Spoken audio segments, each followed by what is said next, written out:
Okay. It is Friday. Schedule change. Schedule change. Big one. All my days are kind of shifting over by one, and it's gonna throw me off a lot. It's gonna throw me off a lot. But that's okay, because we'll make do, won't we?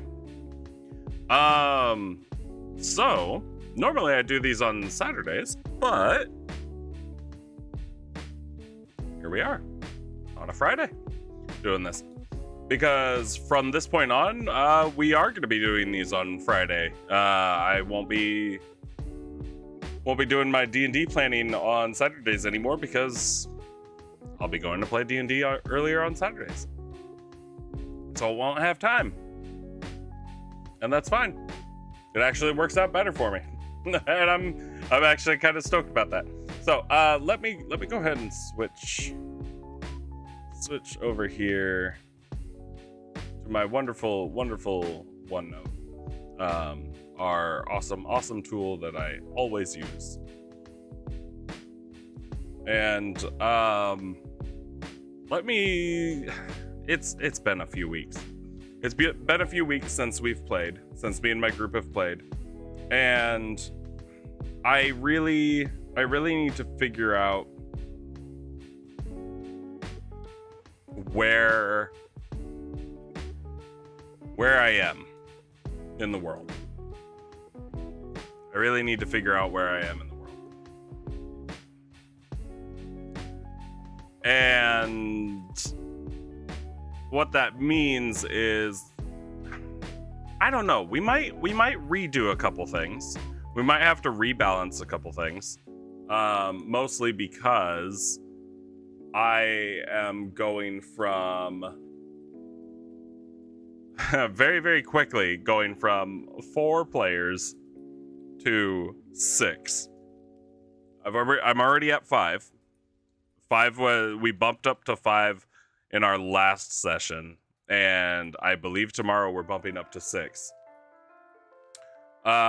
So a really fast jump in players, literally increasing the party size by 50%. But we're just gonna deal with it. We're just gonna deal with it, and that's easy to do. It just means rebalancing some things. So, in order to rebalance, we're gonna have to look at upcoming encounters, as well as I guess environmental stuff. It may not matter that much. May not have to adjust that much. I think it's mostly just the encounters. And what we're really looking at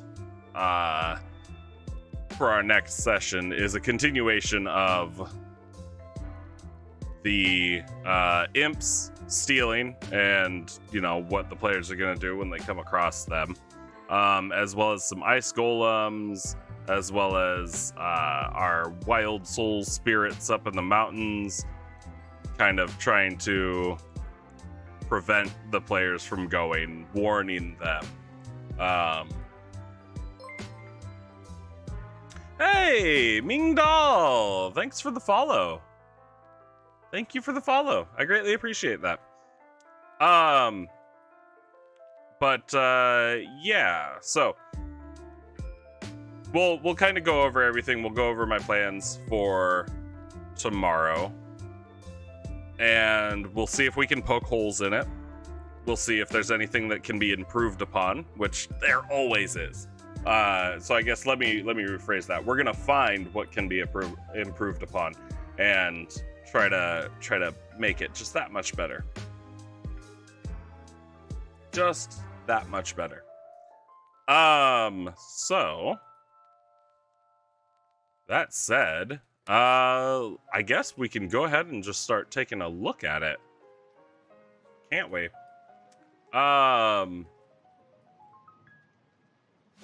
Yeah, so last time, it's probably a good place to start. Last time, we picked up right after they had defeat the Rock up in the mountains. They did manage to make their way through the blizzard, and everybody survived without getting too badly hurt through some like genius ingenuity, mostly just burning weapons that they had. Literally anything wood that they had on them, they were like, we need to burn it out.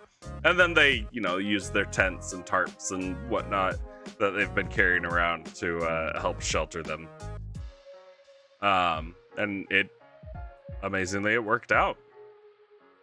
They even kept the horses alive. After that, they had been getting... What had they been doing? They had been getting led by a group of... They'd been getting led by a group of imps, disguised as ravens, as imps are wont to do. Led, followed by. The players thought they were being led, but really they were just being followed by these ravens. And then, while traveling, after they had encountered this abandoned camp and kind of poked around it, they did discover this box. Hey, J-Ron, not a problem, man. Not a problem. You take care of your family stuff. I appreciate the lurk. Yeah, you do what you gotta do. I have no expectations. But yeah. So they opened up the box, and we got to do the magic mirror thing in the bottom that shows them like their spirit animal and all of that, which all of you guys had helped me figure out, and it was fantastic. And I believe the only one was Kunth, who was like, "What the fuck, kangaroo? Why?" Everybody else was like, "Oh, that's interesting." But I think those are expected reactions out of my players. And then we went through the nighttime encounter with the ravens coming back, or really it was just one raven coming back. And our wonderful, wonderful Kunth was on watch at that point and decided to follow the raven out into the darkness and was away from camp for about an hour while everybody else slept. And when she came back, everything seemed fine. Things weren't quite, disturbed. But there was no focus on anything other than what was, completely obvious. So everybody went through their watches, and they woke up in the morning nice and refreshed. And as they started off on their journey, continuing towards this temple, going off to find Nomad's brother, they gave themselves a quick pat down, and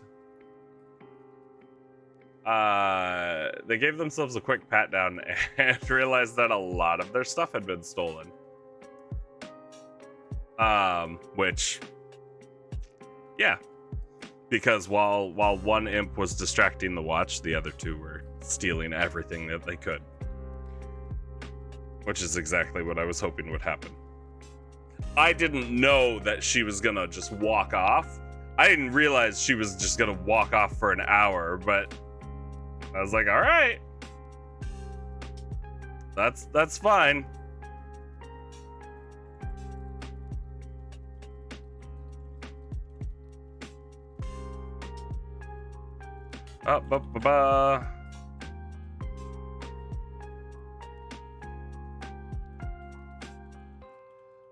So what we need to do is, since we're going to be picking up right after that, we're literally picking up right after the party had gone through and realized, oh shit, we're missing a bunch of our stuff. That's kind of where we're going to pick up. I'm expecting that there's probably going to be some finger pointing and some blame being thrown around, but I don't know how long that's going to go on and how well that's going to stick. just because that's going to be requiring some role play from my absolute newest player who's never played before. So we'll see how that goes. It could turn into a huge thing. And they actually have to sit down and go through the party's stuff and figure out what everybody has. Or, and this one's more likely, they're gonna go, "Did you do it?" And she's gonna go, "No, it wasn't me." And they're gonna go, "Okay, well, who did?" And then they're gonna start looking around and figure out what happened, which will be interesting.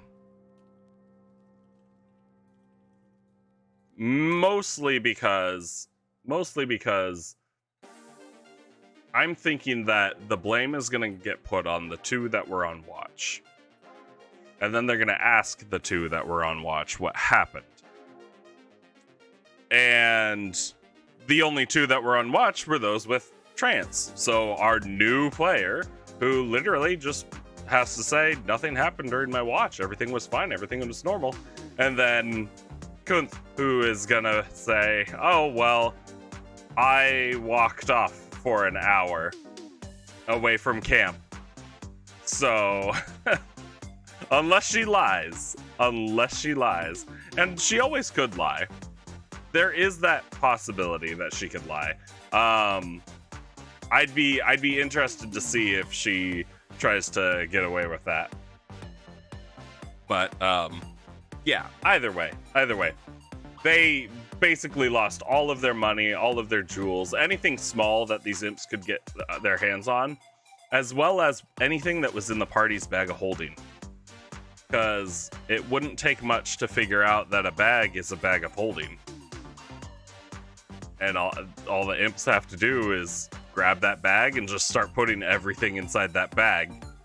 And then it's all gone at like 5-pound weight. So, it might be nasty. Hey, Turtle Duck, how's it going? How you doing, Turtle Duck? Yeah. So we are gonna give our players their stuff back, and I think I kind of made a note of everything that they had, or I have their inventory information, and I'll have to write that out and figure out exactly what's gonna get thrown around in the snow. Good, you just got out of a meeting, getting ready for another one. Ooh. I don't envy you, Turtle Duck. I don't envy you at all. But other than that, I hope work is going well. And hey, it's Namu. How's it going, buddy? And yeah, stop by really quick or whatever. It's always appreciated. And Val, oh shit, we got everybody rolling in right now, don't we? How's it going, Val? It's been a long time, hasn't it? All right, it's turning into a party in here. So yeah, we insert Smash Bros joke, and there's Geo waiting on new Diablo season. Fair enough. Yeah, full on party. I love it.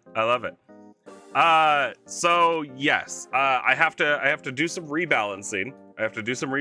For those that, because I've been rambling for about, 10 minutes. For those of you popping in, I have to do a little bit of rebalancing because, and it's Boom Man. Yeah, my hair's orange. I have to do some rebalancing because my party over 2 sessions has jumped from a 4-person party to very likely a 6-person party tomorrow. Pumpkin Spice Nubs is the new name. For now. Yeah, sure, I'll accept it.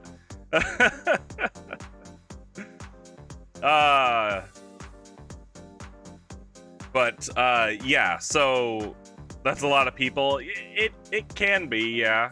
It can be, but I don't think it's too bad since we're all like already friends. Accept it because it won't change. Why can't I made a joke. I made a joke to my wife about it. It's like I look like a creamsicle because I'm orange on the outside, white on the inside. Until it fades to pink, then I'll probably be Nub Senpai. Oh, I love it and I hate it at the same time. I'm glad you like the creamsicle joke. But yeah, so a 6-person party. It's a lot. It's not like it's hard to manage, but it just means that I have to rebalance some stuff that I've already planned. And last week we were doing my arena stuff, kind of going through the plans on that and trying to figure out how we wanted to do it. And we're going to go back to it at some point and keep working on it. Oh no. Let me just, oh, there we go. That's a good ban. Ooh, this is a ban early in the day. 8 is max for you when you're DMing? Yeah, 8, I probably wouldn't do more than 8, honestly. Geo, you can only do like 6 comfortably. Yeah. Well, I think it depends on how experienced people are. It also depends on how like close-knit the group is. It's party dynamics, not just within the game, but outside of the game as well. So I think that's what helps determine the limit for a DM. Especially if it's DM that is more comfortable in larger groups. But you think you've done like 10 at once? Oh god. That is a lot. That is a lot. That is a lot. Especially if they're all trying to be murder hobos.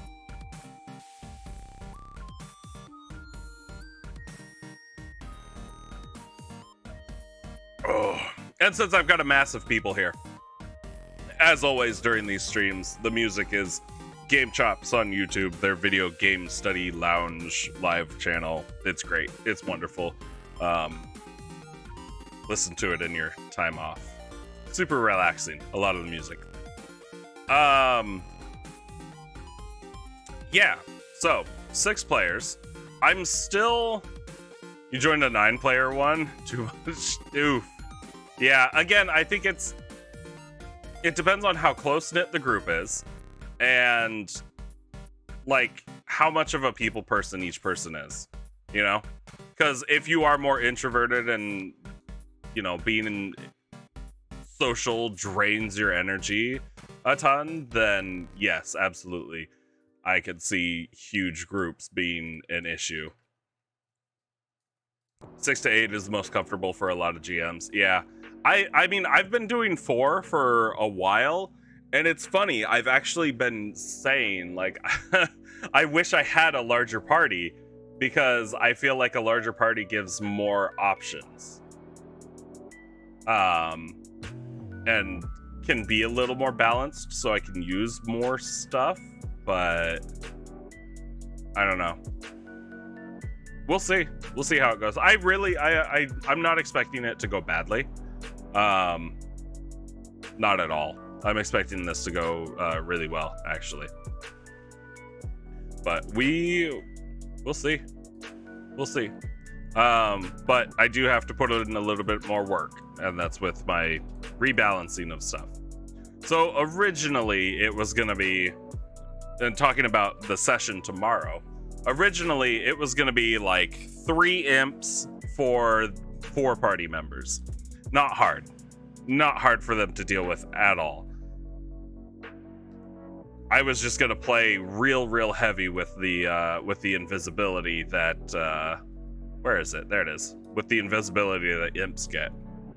It was just gonna be constant, like 2 of them are invisible while 1's visible, and every time 1 turns invisible, the another one turns visible, and that kind of thing. Just cycling through them try to create as much chaos with that little effect as possible. However, if I have 6 players, they are gonna destroy these imps. Like, I wasn't expecting it to be a hard fight either. Just kind of like an annoyance to whittle down their health a little bit, maybe drain a couple resources. But no, with 6 players, no, these things are gonna get absolutely destroyed. So I can either scale up these imps even more than they already are, which I'd rather not, to be completely honest, because I've already scaled them up quite a bit. Or I can throw in something else to go along with the imps, because I had a thought earlier. This morning as I was trying to think about this. What if I included something that the imps were actually taking all of this stuff to? And they're imps, they're gonna get into trouble wherever they can. But they'd still generally like report to somebody, right? We'll talk about it like military terms, right? Imps are low level, like grunts. Almost. Not the lowest, but low. So why wouldn't they be reporting back to somebody? So, and I should have done this earlier. I'm going to pull up our wonderful website that we've been using. And I know that I had trouble loading the bestiary before. Hey, and it loaded again. Perfect. Yeah, we'll kind of look at this and see what stuff we might be able to pull up. And I'm going to sort by type here real quick. And I guess I can bring this over here. We'll do that. All right. So we'll do this. So we can kind of look at stuff and see what might fit. Since you know I was looking at crafting rules, did I see the Reddit? I saw it, I didn't click on it. Not yet anyway. When was I looking at crafting rules? That was a few weeks ago, wasn't it? I'll have to take a look at it. Yeah, I'll take a look at it, Geo. Yeah, for the SAO thing. Yeah, I haven't yet. I haven't clicked on it yet, but I absolutely will, actually, now that you've reminded me of all of that. Because it honestly, that was in the back of my head, and when I saw the crafting thing, I was like, oh, that's cool. But I don't know how that's gonna apply to me right now, because my mind's been on my main campaign. Don't plan multiple campaigns at the same time, folks. Okay, so we're gonna go down. We want F, right? F for fiends. And we're not gonna go with demons. We want devils. Imps are devils. See, imps are devils. Yeah, you and one of the other guys in the group just went over early today. Oh, nice. I'll have to check it out. Yeah, maybe I'll check it out later. Oh, and I guess a heads up to anybody that's here that is planning on sticking around. I can't do this D&D planning thing for the whole stream because my wife will be home at some point, and then at that point I can't plan it because she'll be around and I can't have her listening in. So what will happen after that is I figured we'd just open up Worldbox and kind of fuck around, because it's been a while since we've done anything with Worldbox. Hide it like it's dirty magazines. I know. I've had stuff laying around that I'm like, I really need to put this away so she doesn't see it. And I just haven't. Actually, let me grab this.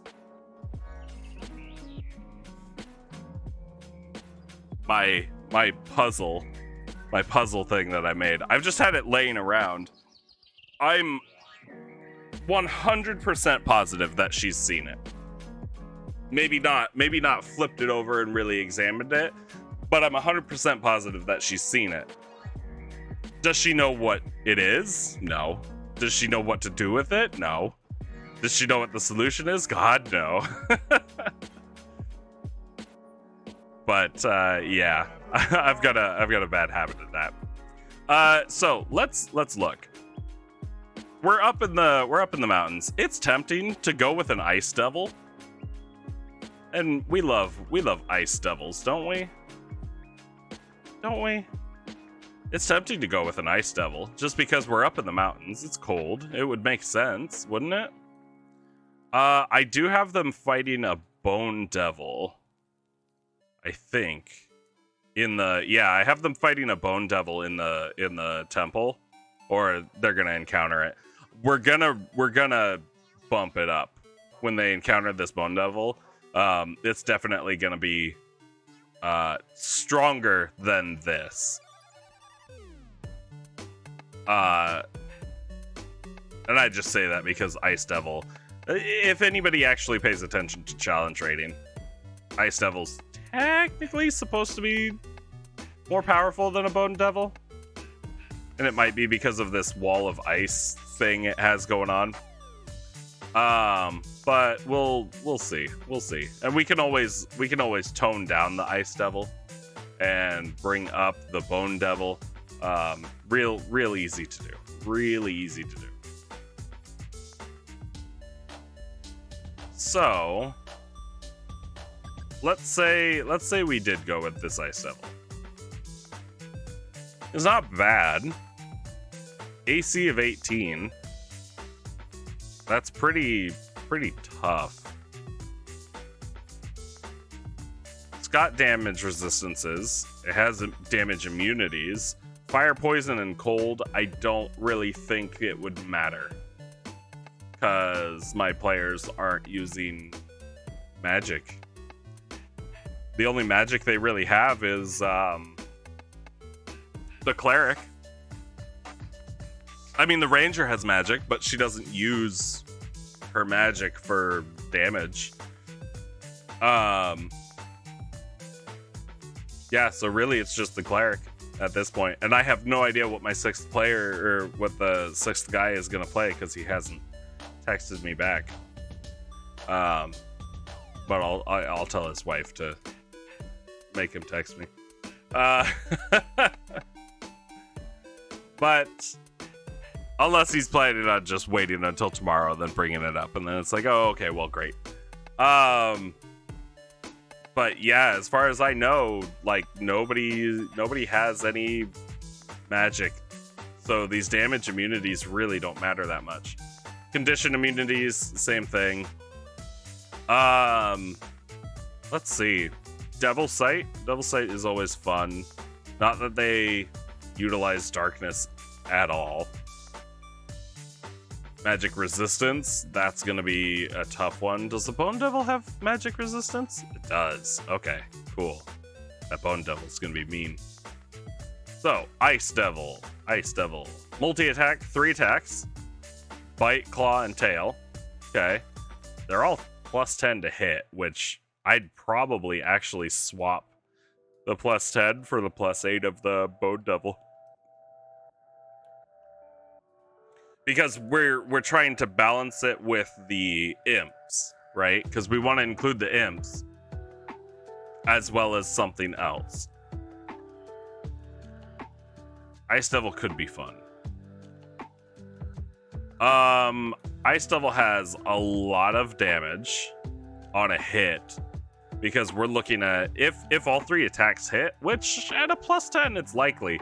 We're looking at 5d6 plus, okay, so 8d6 plus another 2d4, 11d6, 13d6 plus 2d4 plus what? 15. That's a lot of damage in one round. It's a lot of damage in one round. But again, we can make this not as bad by dropping, especially like the cold damage, we could drop it to 2d6.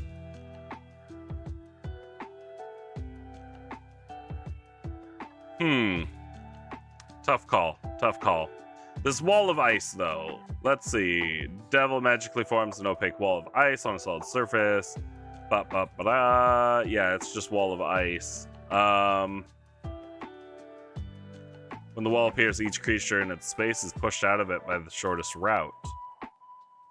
Creature chooses which side of the wall to end up on, unless the creature is incapacitated. The creature then makes a DC 17 against 10d6 cold damage. That's a lot. That's a lot. And the wall lasts for a minute.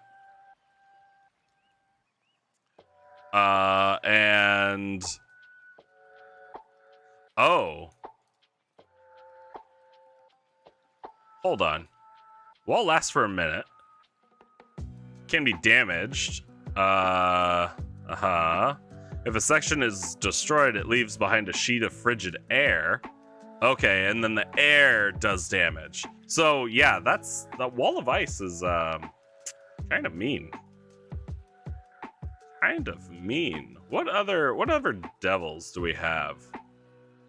Maragon. I think these are. This picture doesn't do it justice. I think it's in. What does this say? Mordenkainen's Monsters of the Multiverse. That's in something else. That's in another book. Is it? Yeah, I think it's Mordenkainen's Tome of Foes. Which, did they just take everything out of Tome of Foes and put it into Monsters of the Multiverse? Moloch. No. That's way too big. Also, I think he's an actual, like, devil lord. I don't remember which ones are lords and which ones are princes. Prince. Pretty sure Prince. Zariel, no. Ooh, the Abishai. Abishai could be fun.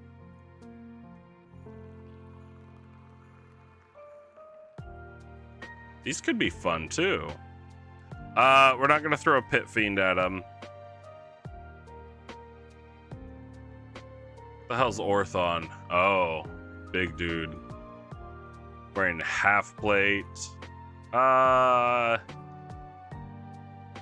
No, let's see. I want something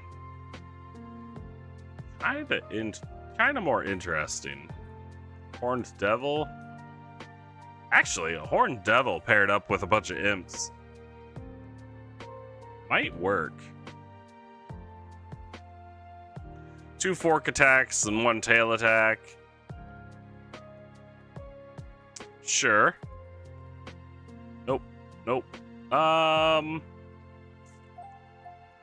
Gosh. Ooh, Chain Devil.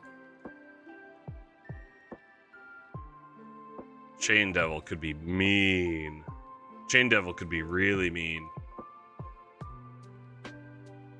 Mostly just because of the reach. My players never know how to deal with reach.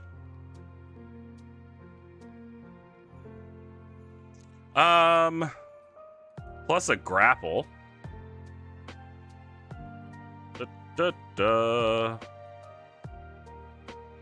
Yeah. Actually, Chain Devil might be cool. What's it say for immunities and resistances? Resists cold, immune to fire. Not too bad. Plus 8 to hit. It is 2 attacks. Animate Chains isn't going to be super useful.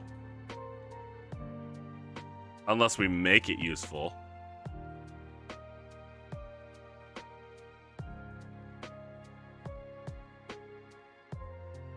actually.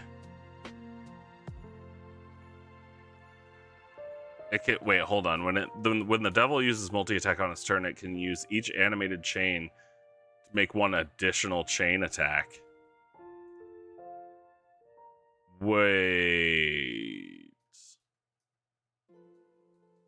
Wait, so it could increase its multi-attack up to like 6 hits? Oh, I like that.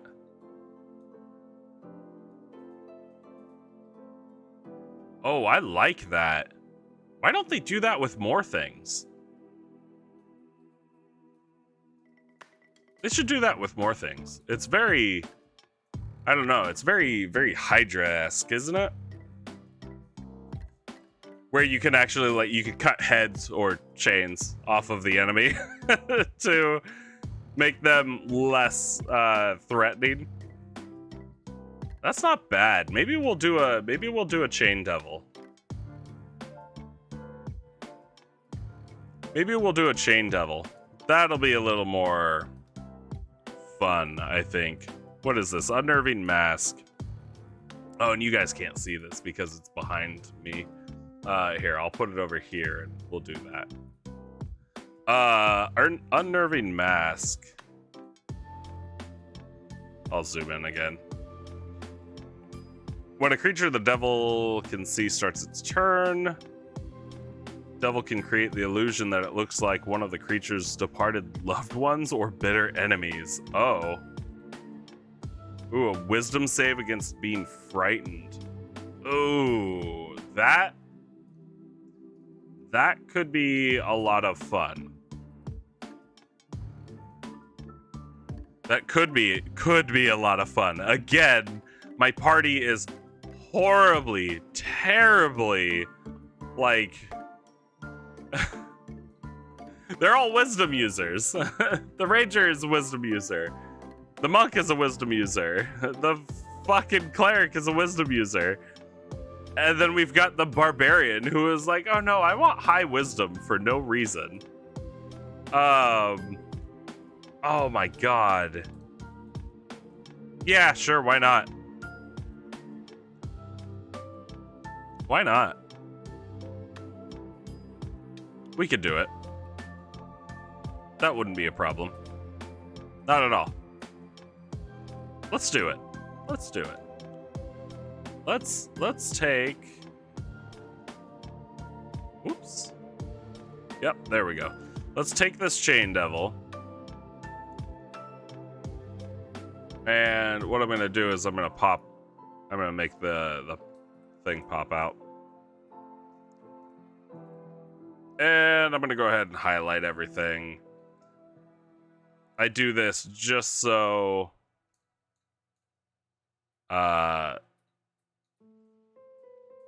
yeah, I do this just so I don't have to have a bunch of windows open when I'm actually running my game.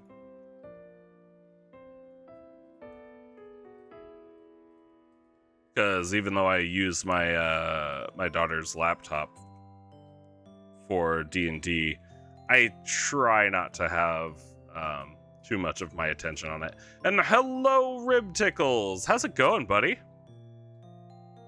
How's it going? Come on. Alright. Did we get it? No, we didn't. We'll start from the bottom then, and we'll go up. Alright. So, we're gonna go 11, and then we're gonna make sure that we can see the borders in here. We're gonna get rid of the challenge rating. Get rid of this as well. Because it's just information that we don't need. That's it. Yeah. So cool. We'll throw a chain devil at him with the imps. So it'll be 3 imps, 1 chain devil, it'll just be the imps. The imps are bringing stuff to the Chain Devil. So what if, because I don't want to throw in a Chain Devil without being able to take advantage of its ability to control chains, right? So I should probably include something in the area that has like long broken chains or something, right? It's going great. You thought having COVID would be worse, but it was just a bad throat in the morning. You think you won't have COVID by tomorrow? Nice. Feel free to tell me to fuck off if this is too much more information than you want to share. But did you get all your shots? Like, did you get all your vaccine shots for it? I'm gonna edit some of this. Yeah, I like this Animate Chains. Up to 4 chains the devil can see within 60 feet of it. Magically sprout razor-edged barbs and animate under the devil's control. Each animated chain is an object. Yup.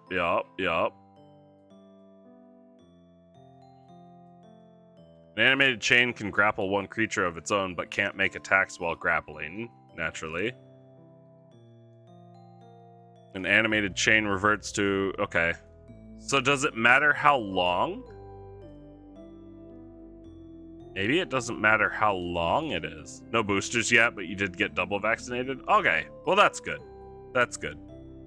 That's probably what saved you, Rib Tickles. So the Chain Devil has a reach of 10 feet, but this Animate Chains doesn't say anything about a reach limit on the chains that it animates.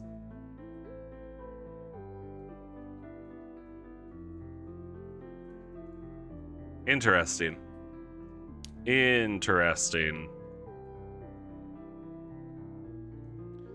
Maybe I shouldn't be a dick about it, though.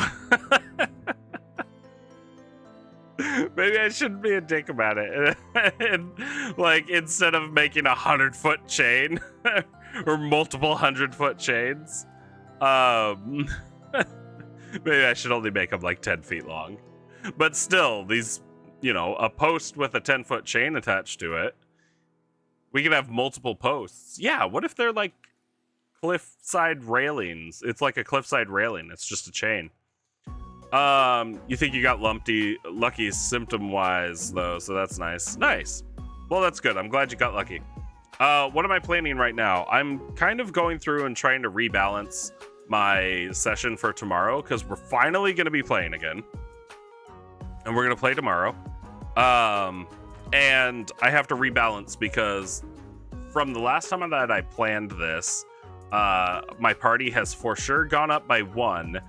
But then I think we're getting another person tomorrow. I think we're getting my wife's best friend's husband. I think they're married. Maybe they aren't. I don't know. Either way. If they're not married, they're gonna be married. So it doesn't matter that much. But, yeah, that's so I'm basically looking at a 6-person party tomorrow, when I had originally planned this encounter for a 4-person party. And it wasn't supposed to be anything huge or major, but I don't know. This in-game day was going to have 2 encounters. It was going to have the 3 imp encounter plus the 2 ice golem encounters. And the ice golem encounters were going to be tough, or they should have been tough for my party of 4. However, if it's going to be a party of 6, I can leave the ice golem encounter as is, and it'll be, rather than deadly or near deadly, it'll probably be kind of moderate. But then I want to balance it a bit by having another somewhat moderate encounter before that, which means upping the imp one. So I'm giving the baddies some good old Russian steroids. No, actually, I'm giving them friends. By adding in a chain devil. Hey, Phase Oblivio, thanks for the follow. By adding in a chain devil into the encounter. So rather than just 3 imps by themselves, it's going to be 3 imps and a chain devil. And the imps I've already boosted. I've already made them stronger than they normally are, because typically an imp does not have a +7 to hit. You're also writing a campaign phase, and welcome. Well, if you're here to get ideas, feel free to steal. If you have questions, feel free to ask. That's really what we're here for. It's my own D&D planning time, so that's really all we're doing. So yeah, if you need ideas, you need help with anything, you came to the right place. We've got lots of helpful people here.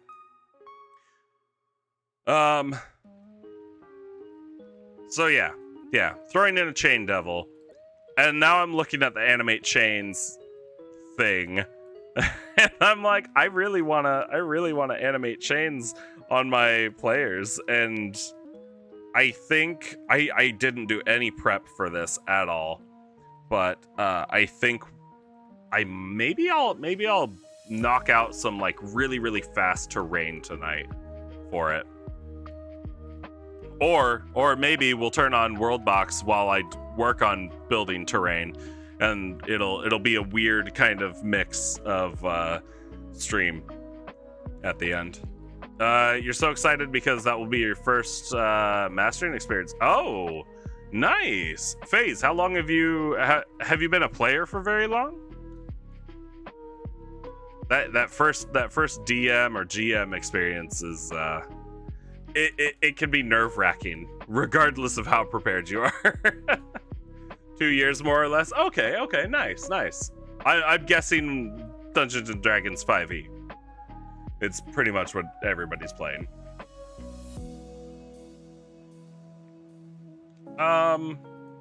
So yeah, I like the addition of the Chain Devil. I don't know if I should boost its health more. Actually, if the imps are at 60, maybe I should boost his health more. And the players are completely new to RPGs. Oh, nice. Well, nice. It's good that there are more people getting into it, but that's probably gonna create some complications throughout your game. But you know what? I'm sure it'll be fun, FaZe. I'm sure it'll be fun. Yeah, I should boost the HP on this Chain Devil. What should I make it, though? Should I bump it to well, he's got an AC of 16, and I don't want to mess with the AC.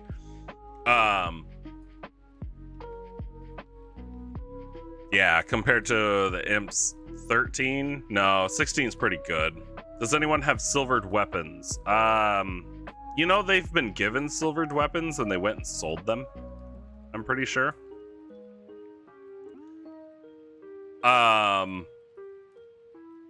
So the resistance is gonna be a thing. I don't remember if a level 8 monk has the magic fists thing. I feel like she does.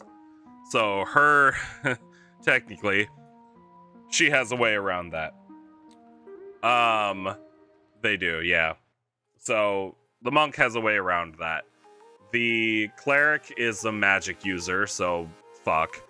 The barbarian has his cursed magic weapon.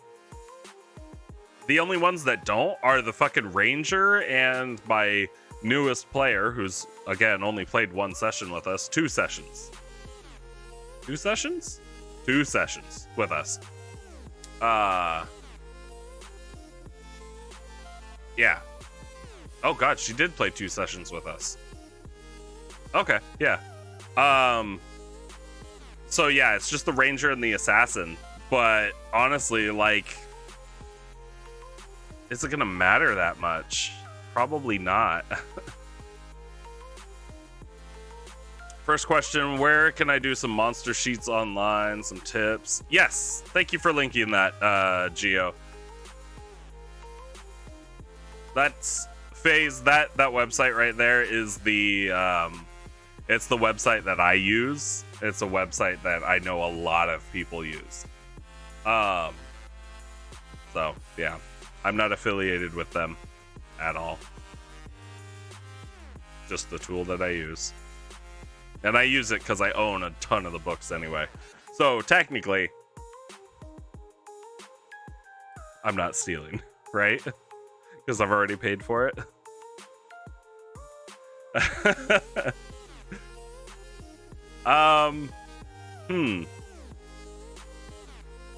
Yeah, I don't think I really have to worry about the resistance, because it's really only going to cut the damage of the party down by not even a third, a sixth, maybe. Because, well, yeah, what would that be? 1/3 of the party would be doing half damage, so it would be a sixth of the party's damage just getting cut out. And that's only for the damage that's not magical.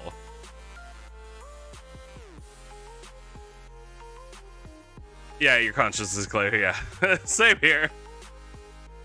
Which brings up a whole thing, and I need to put this down. I don't know if I can actually. I probably can't show that on stream. It's my pocket knife. I fiddle with it while I'm thinking. I have an issue. I have an issue because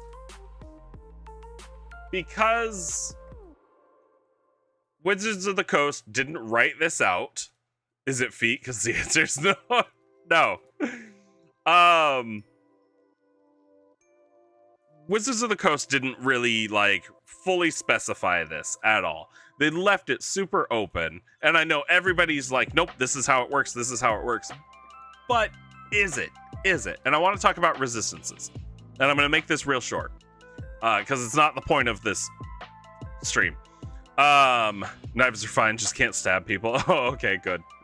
It's the pocket knife I've had for almost 10 years that my wife bought me, and it's great. It's a Gerber. I love it. It's got the baby's picture on it too. But let's talk about resistances. Let's specifically look at this shit right here. It's resistant to cold, right? Fine. Resistant to cold damage. Whatever. Then it says it's resistant to bludgeoning, piercing, and slashing from non-magical attacks that aren't silvered. Right? Non-magical attacks that aren't silvered. I think the fucking imp has the same thing. Non-magical attacks not made with silver weapons. Okay. Non-magical attacks on the ice golems. Non-magical attacks that aren't adamantine. You see this shit in golems, right? But everybody goes, oh, well, I have this short sword that's a +1. It has no other magic damage to it, but it's a +1. So it's a magic item, right? So they automatically assume that means that it's magic damage. But does a +1 sword, or does a plus anything sword, even if it has a magical effect on it, does that mean that the weapon's regular damage, its regular physical damage, is now counted as magical? And we can look at like a flaming sword or anything, which does fire damage, magical fire damage, and then it does the slashing damage of the sword, right? Is that slashing damage magical? Because honestly, it's not coming from a magical source. It's just coming from the blade, right? There's questions. there's things that I take issue with. And I know a lot of people have complained that the resistances don't really matter because, yeah, as soon as you give your players a +1 weapon, they overcome all resistances. Do they, though? Do they? I don't think they do. I don't think they do. 5e has some weird lack of rules in some places. Yeah, I know, exactly. I think, correct me if I'm wrong, but I think 3.5 was more clear on this. Shit, I think 4e was more clear on this. The fact that Sage's Vice is like 100 pages is nuts to you. Yeah, it's fucking, I don't know. But this is also why when I look at resistances, if I want my creature to be resistant to the party, they're gonna be resistant to the party. I don't give a shit if their weapon is magic. It's literally just, oh, this ice golem, if I want them to have resistance to bludgeoning, piercing, and slashing, they're gonna have resistance to bludgeoning, piercing, and slashing from all sources. That's it. Not resistance from non-magical attacks, not resistances from weapons that are, well, okay, I'll let the adamantine or the silver thing slide. But generally, if I want a creature to be resistant to something, I'm gonna make it resistant to it regardless. Because then what's the difference between magical piercing damage and non-magical piercing damage? Aren't they both piercing damage? Unless it's a spell that's specifically like, no physical thing could get through this, only magical effects. In like intangible magical effects. I don't know. Be specific with your resistances and stuff. Phase! For example, I made a fire elemental as an enemy and he is resistant to weapon damage. Yes, perfect. Fantastic. Would a +1 weapon, would a +1 sword really cut into a fire elemental better than a regular sword outside of just getting that +1 bonus to damage? I wouldn't think so. And when I say that 3.5 and I believe 4e did it better, I think it's because they had like masterwork rules. So a +1 masterwork item only had a +1 to hit. It didn't have the +1 to damage, and it wasn't counted as a magical item. It was just counted as a +1 item. Adopt that shit. There's literally no reason why, somebody comes at a golem with a +1 short sword and it cuts through the golem like butter, but a regular short sword doesn't. No, the golem's gonna resist both because they're both doing the same type of damage. It's physical piercing damage. They have a lot of ice spells, by the way. They pass through them. Yeah. So play with the resistances of your creatures. Do that. If you ever want to homebrew creatures, play with the resistances, or you want to take one and change it up, which I think we're going to do with the Chain Devil a little bit. Play with the resistances. Typically, you don't have to change the attacks too much. Almost never change the armor class, and if you do, you either raise it by 1 or you lower it by 1. Hit points, though. Hit points is where I fuck with all of my creatures. Because trust me, 85 hit points on this Chain Devil is not going to be enough. So I'm going to say we're going to double it. Fuck it. We're going to double it. Because what that's going to guarantee is that my players, who on average can dish out, if they all hit, close to 100 damage across the whole party, and that's with 5 of them. The fact that they're adding in a 6th stresses me out. The fact that they can do 100 damage-ish means that this Chain Devil, if he was by himself, is only going to last 2 rounds. The fact that I'm throwing in extra targets with the imps, and a lot of the time the players are going to have disadvantage on them, means that this should go on for at least 5 rounds. I'm hoping. And then, throwing in the Animate Chains means that they have to deal with environmental shit as well.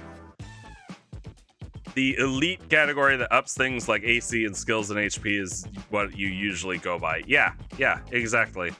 And more often than not, you don't have to up it by a whole lot.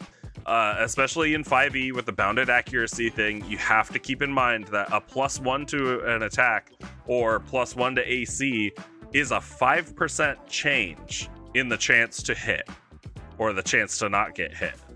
So every point that you add into a creature's AC adds a 5% more or a 5% larger chance that the players aren't going to hit it. Same with giving them, magic weapons or anything like that, or increasing your creatures a chance to hit. Every single point you add in is 5%. I honestly, I really like the bounded accuracy of 5e. I'm hoping that they hold on to it, but then they go a little more in depth with a lot of stuff as they progress on. And Geo and I have talked about this and the difference between like Pathfinder and 3.5e and 5e and all of that. And Geo's right. Geo's right. Wizards of the Coast dropped the ball on leaving out a bunch of rules and not specifying specific stuff.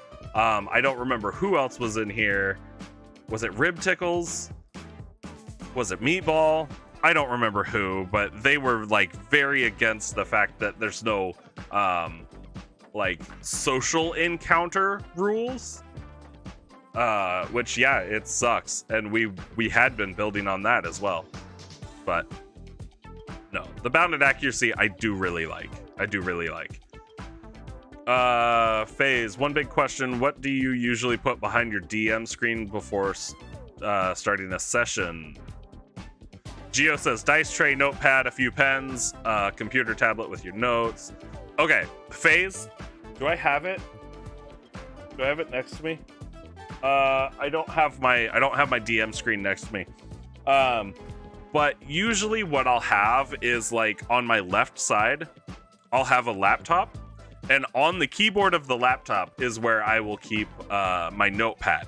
Like I'll keep a regular like college rule notebook with a pencil there, because not everything you can. Sometimes it's faster to just write stuff down than it is to type things out on a computer. So it's good to have both. On the other side, on my right side, is where I keep my dice and my tray. And I think that's really about it. So the big things are, make sure that your dice are there, because you're going to be rolling dice. And then make sure that you have some way to keep track of all your notes or your campaign stuff. All of my campaign stuff is on the laptop, and I do it all in OneNote, because OneNote makes it super easy. And then my actual, during the game notes will go in the notepad. That stuff. And Chibi Baby Shay, welcome. I don't know how to feel about you thinking I am a filthy turd wizard, but thanks for showing up, and I'm glad you like it. It's J-Ron's doing. He finally redeemed 100,000 points to dye my hair, or choose the color of my hair, and he went with orange, so it's very orange. Hey, get Flappy with the raid. Yes, Shay, you are beautiful inside and out. But all right, we're getting raided today. That's great. That is fantastic. Thank you, Get Flappy, for the raid. So yeah, Chain Devil. We're just gonna bump its HP up to 170. That'll be fine. That'll be perfectly fine. As far as to hit and everything, I don't think we need to worry about it that much. You forgot to compliment first for a nice casual compliment sandwich. Thank you, Get Flappy. How's it going? FaZe, you just saw Matthew Mercer doing his stuff and now you feel so dumb because he's like, no. FaZe, let me tell you, do not ever compare yourself to another DM. Do not ever compare yourself to another DM, because you will never be them. You can only be you. Okay? I need you to understand this 100%. Yeah, and yeah, Gio's right. Don't, especially Mercer. Do not compare yourself to Mercer. He has voice acting experience. That's his job. He's been writing and working with scripts for his whole life. I'm talking to you, FaZe. Do not compare yourself to him. Don't compare yourself to any DM, because you'll never be them. You will never be another DM. You can only be you, and you're gonna play how you can play. And I've played with other DMs. I've played with DMs that do voices. I've played with DMs that don't, and both have been great because everybody has their own strengths. Nobody's absolutely amazing at everything. Even Mercer. Mercer has his flaws. Get flappy, you can aspire, but you shouldn't compare. That is a good way to put it. I absolutely agree. Agree. You can aspire to be great, but don't ever try to become somebody else. You can only be yourself. And you have strengths. You do, FaZe. I don't know them because I don't know you. I've only known you for 20 minutes. But you have strengths. You know what they are. Lean into them. Lean into those strengths. Yeah. Gio says, take notes of things that do that you like. How you do it that makes campaign special. Yes, exactly. Oh my god. Yes. Gio, thank you. That is one. So I love Critical Role. I think it's great. I think they make amazing stories while they're playing. But holy shit. Somebody needs to get Mercer a fucking thesaurus, man. He uses the same fucking terms every single time. It's toothy maw. It's acrid. Like any time he needs to describe something that's like there's a nasty smell in the air, it's always acrid. You could like make a drinking game out of how many times Mercer repeats what he says. But yeah, again, I love Critical Role. I really enjoy their stories, but Jesus, his vocab is really good at points, and other times he needs some help. Yeah, exactly. Exactly. But you know what? That's just him, because he's got his strengths in voice acting, which really help to bring characters alive. He's got some strengths in like story writing and stuff like that. You bought a thesaurus the other day for that reason? Nice. I just used thesaurus.com. Gio. Jesus. Save a tree for once. For fuck's sake. But yeah. So, moral of the story, FaZe. Don't compare yourself to Mercer or any other DM. Don't, for the love of God, don't compare yourself to me. Don't compare yourself to Gio. Don't compare yourself to your DM. Just be the DM that you can be. My best friend, he's going to be DMing our next campaign that he's writing. And I'm really looking forward to it. But, my God, the dude doesn't do voices. Every single character sounds the same. And it's like, okay, that's fine. Because he has his strengths in other places. Yeah, that's it. You have physical things because you can get easily distracted by the internet. Gio. God damn it. You need to stay out of those rabbit holes. That's the nice way I can put it. I got shit all over my desk. Okay, so hold on. Let's talk. We got distracted. We got completely thrown off track. But Wikipedia is so much fun. Oh my god, you get lost in Wikipedia? I need pictures, man. Wikipedia doesn't have enough pictures. I don't know. I thought you'd just gather all your useless knowledge the same way I do. You pick it up here and there, and it just kind of sticks. Here's the real question. Can you call on that useless knowledge at will? I have a ton of useless knowledge. I cannot think of a random fact right now.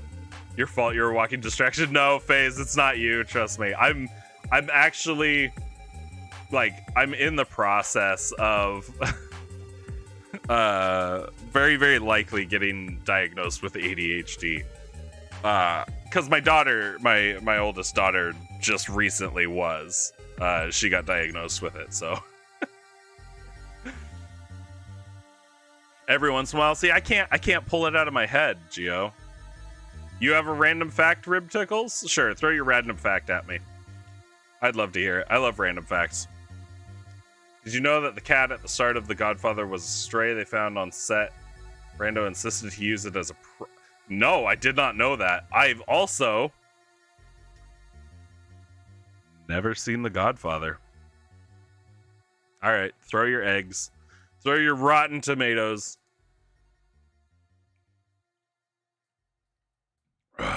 There's a fun fact. There's a fun fact. The break a leg saying that they use in theater originated from Shakespearean times when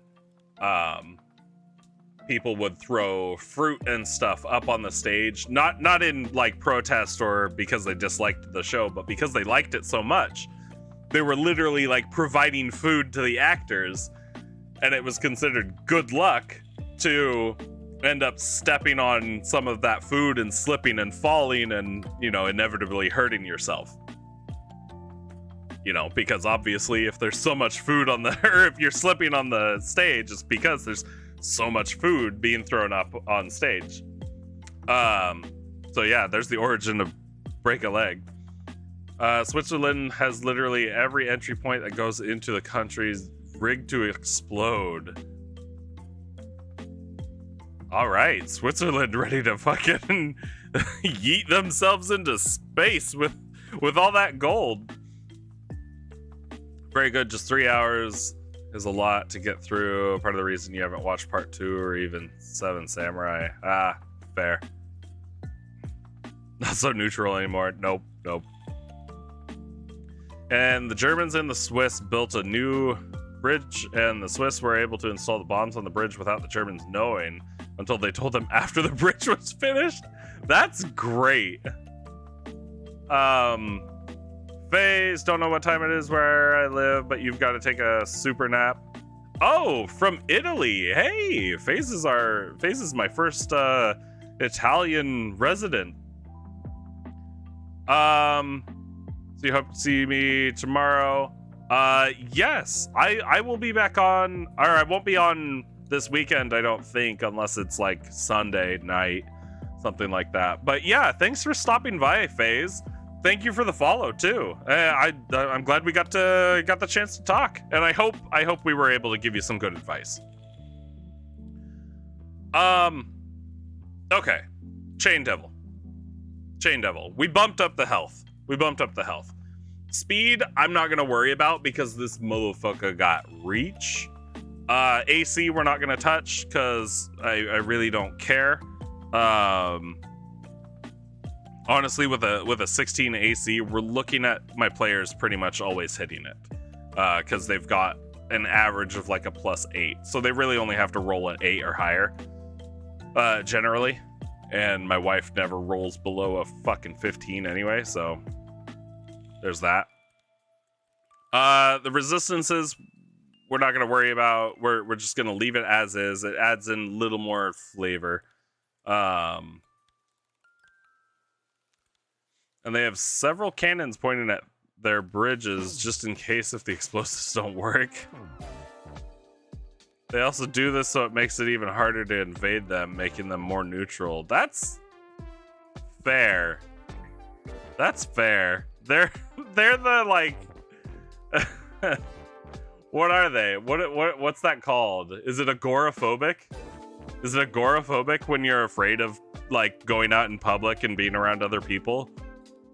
Is the country of Switzerland just 100% agoraphobic and they don't want any contact with any other country? We're so neutral, we'll blast your ass back to the Stone Age. Yeah, well, okay, so being neutral doesn't mean they won't defend themselves. Also, now the Swiss have a bunker culture because of how many bunkers they have. They also have cannons. Jesus. That's crazy, Rib Tickles. Okay, so 170 hit points. I think is pretty good. We gave the imps a +7 to hit. Oh, we gave the imps... We gave the imps 2 stings, didn't we? Let's take that away. With a +7 to hit, let's take that away. Let's take that away, but we're also gonna bump it up to 3d4. So it's not quite doubling the damage. Not even close, but not bad. I'm gonna up the poison damage though. So now the stings do 3d4 plus 3 and then 46 poison. We can also bump this up to 14 just cuz. Which I think technically runs off of their con.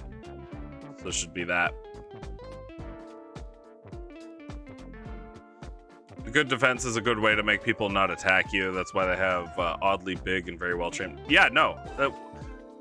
Again, being neutral doesn't mean you're not going to defend yourself. All being neutral means is you're not going to get involved in other people's fights. That's it.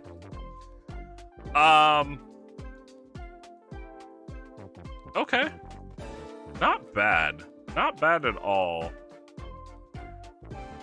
Should we bump this wisdom save up from a 14 to a 15?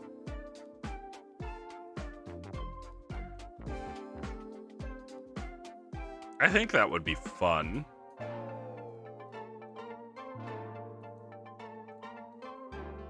What's the DC 14 on this? Does it use Dex? No, it shouldn't use Dex. It's a level 10 creature.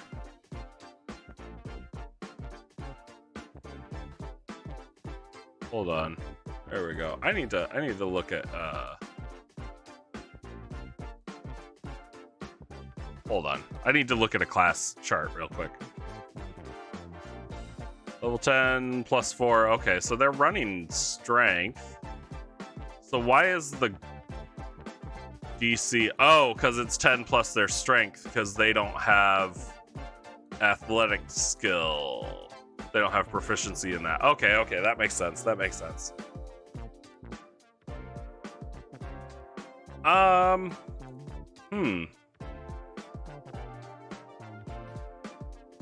Don't know if you're a coffee drinker, but I found Familiar is a really good D&D themed coffee. Oh. I'll have to check it out, Geo. I drink coffee occasionally. Usually I stick with like energy drinks, but I don't know. I think it's like 50-50. 50-50. I'll drink coffee or I'll drink energy drink. So yeah, I'll have to look into it. Also, I want that Mind Flayer coffee. I don't know. Should I up the grapple?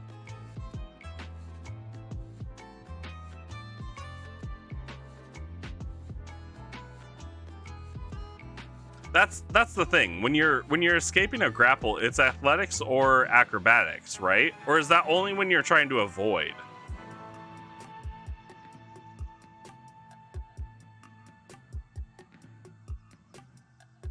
I can never remember. This doesn't show the rule on it. Escape is either. Yeah. I guess it does take their action to do that.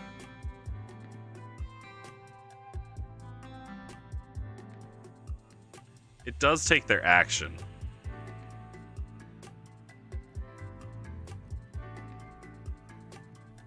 That's the downside. Okay. Because I'm sitting here looking at it like, should I increase the amount of damage that it's doing? But if I'm also going to add in, like, chains that they can, that it can animate and use against them, it does give it a lot more attacks.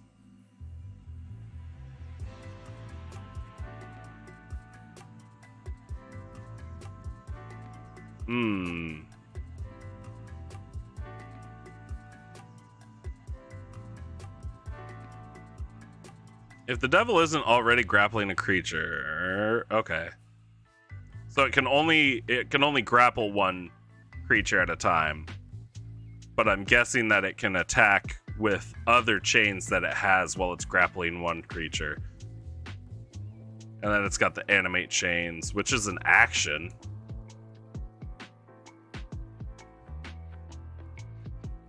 Each animated chain is an object with 20 AC, 20 hit points.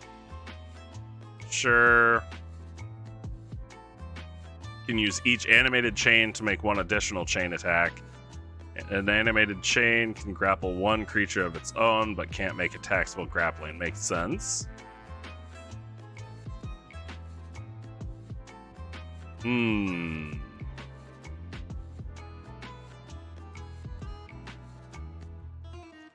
Chains up in the mountain, right?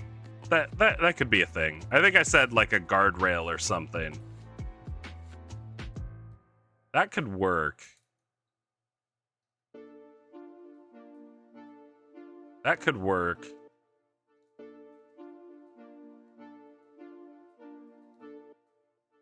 Or like a fenced in area, but the chains broke.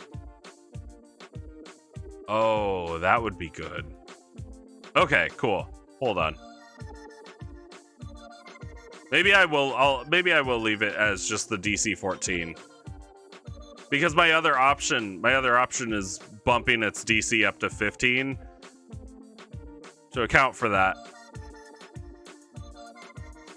Bump its strength up, +9 to hit. That would kind of differentiate it from the imps enough, I think. Yeah, you know what? Fuck it. Let's do it.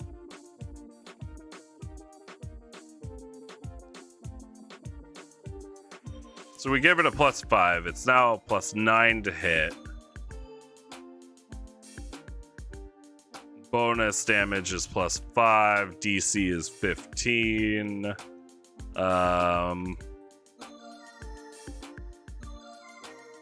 Cool. And I think that's all I need to do.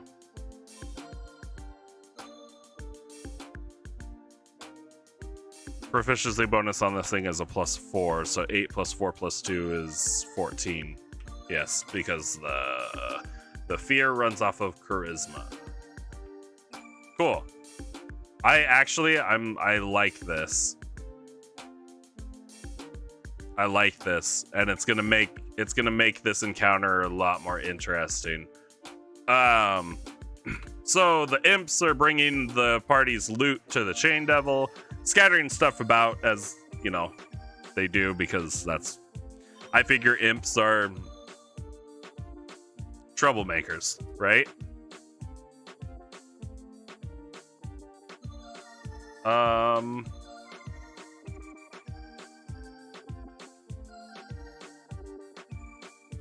I guess small camp area.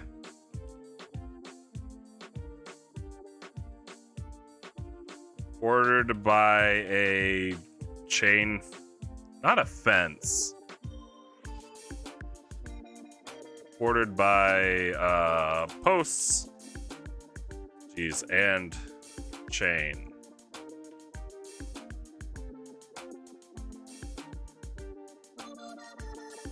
Cause fuck it, right? I wanna make this. I want to make this effective. I don't want it to kill them, and honestly, it's not gonna kill them. But I want them to have to deal with this, and then right after that, they have to deal with the ice golems.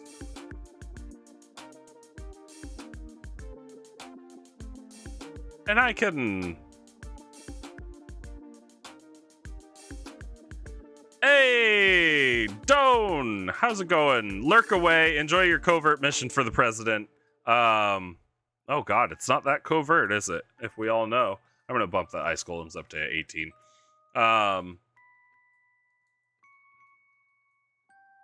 And Chain Devil, I'm gonna make it a 35 speed.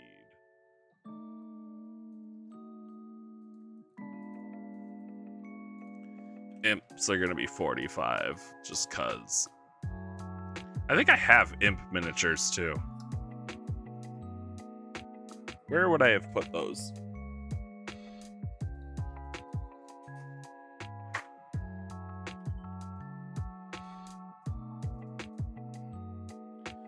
Oh, my tray of mess. I've got all sorts of shit here. But I don't see the things that I actually... No, they're not here.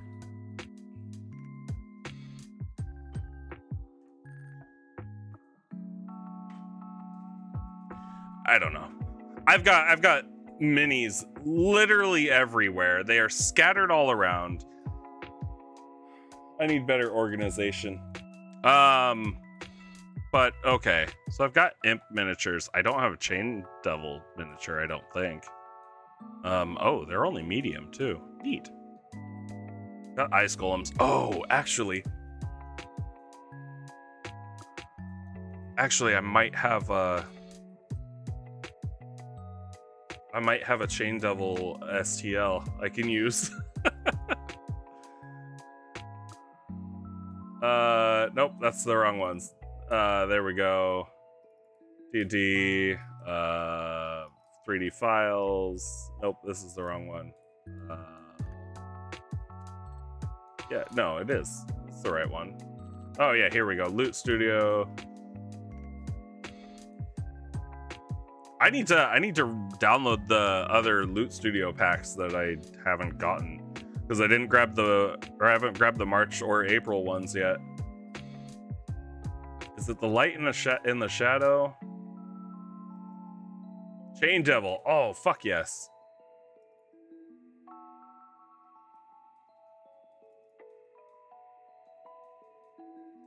Hold up. Chain Devil base. I'm gonna open this up actually, because I wanna look at it with you guys. But I gotta figure out which app it is. It's that one. Nope.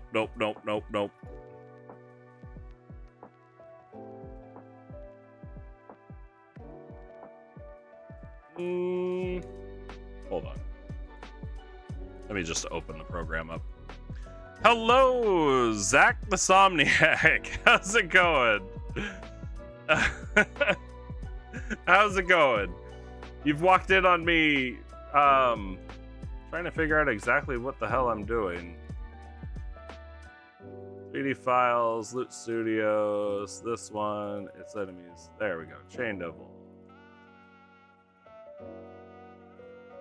Let me open this up. Okay, let's look at this.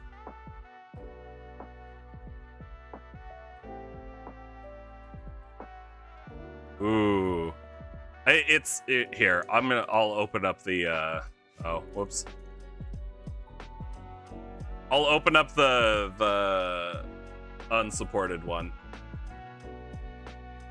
so we can get a better look at it.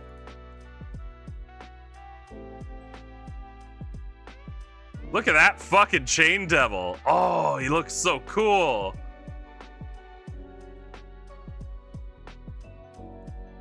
I love these minis. I absolutely love them. Look at the detail on the feet.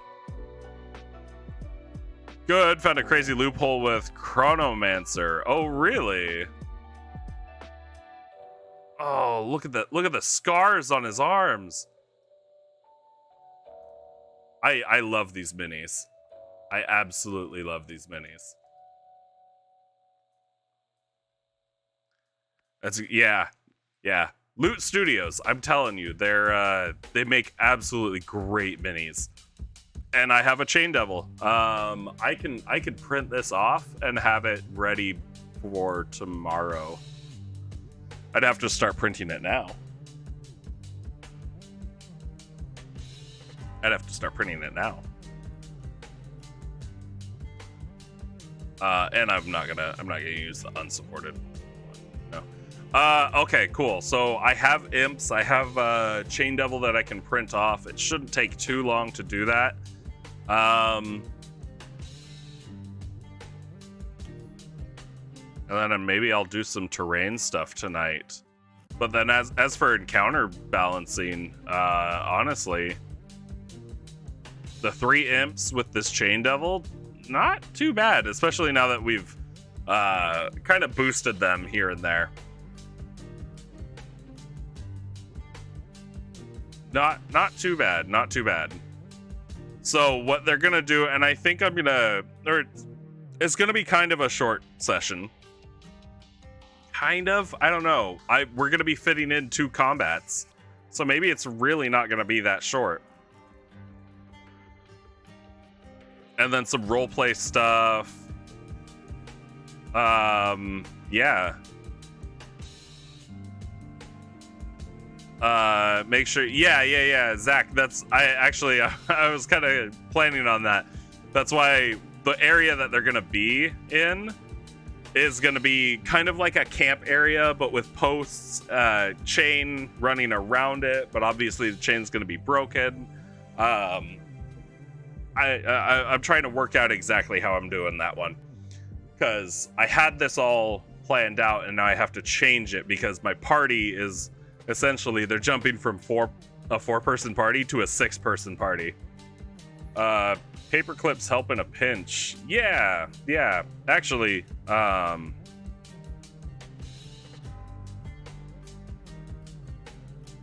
think my desk area is a mess. But I think, because I hold on to all kinds of random things, and in this pencil box I've got, well, pencil stuff. Oh, and my old tag from working at Fred Meyer. I've got scrap chain. Like, let me see if I can fully untangle this, but I've got chains that I can use. And I held on to these specifically for this reason. Oh yeah, that's a good long chain. Hey, thanks for the lurk, Rib Tickles. Yeah. Hold on to random things, folks. Especially if you're like terrain building and stuff like that. Cause you never know what's gonna come in handy.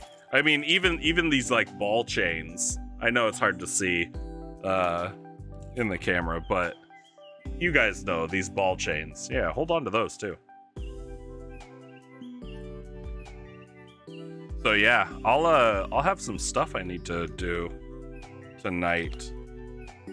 And again, when my wife gets home, I won't be able to do my planning anymore.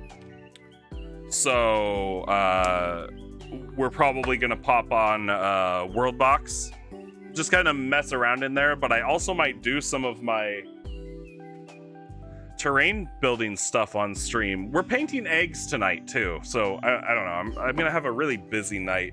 Lots of craftiness. Have the new players be chained up when introducing to the rest of the party. Certainly could. Actually, that's not a bad idea, Zach. Oh, that's not a bad idea at all. I'll keep that in mind. Because I don't know. Oh, I have a text message. I hope it's from right now. Oh, okay. Well, fuck. So my wife's best friend joined us 2 sessions ago. She's new, so she's technically the 5th one, and she's been playing with us. But her husband is gonna be joining us tomorrow, making him our 6th, and I haven't heard a fucking word from him about what he's gonna play.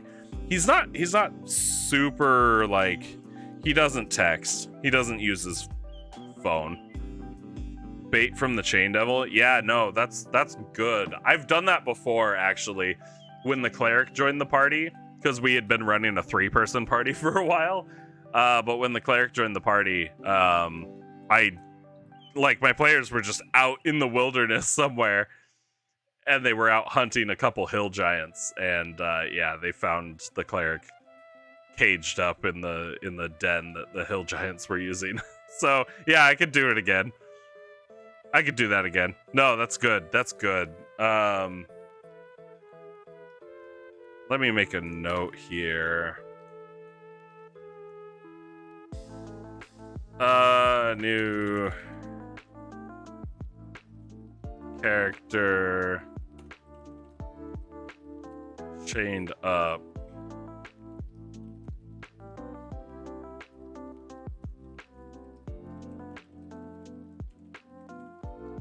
Yeah, we'll just do that. Just making notes for myself. You'll be playing your first level 20 character. Nice. I've never had the pleasure of playing a level 20 character, unfortunately. I think the closest I got was like level 15 or 16. Whatever Rise of Tiamat lets you hit, or has you hit. It was fun, but I really wanted that level 20.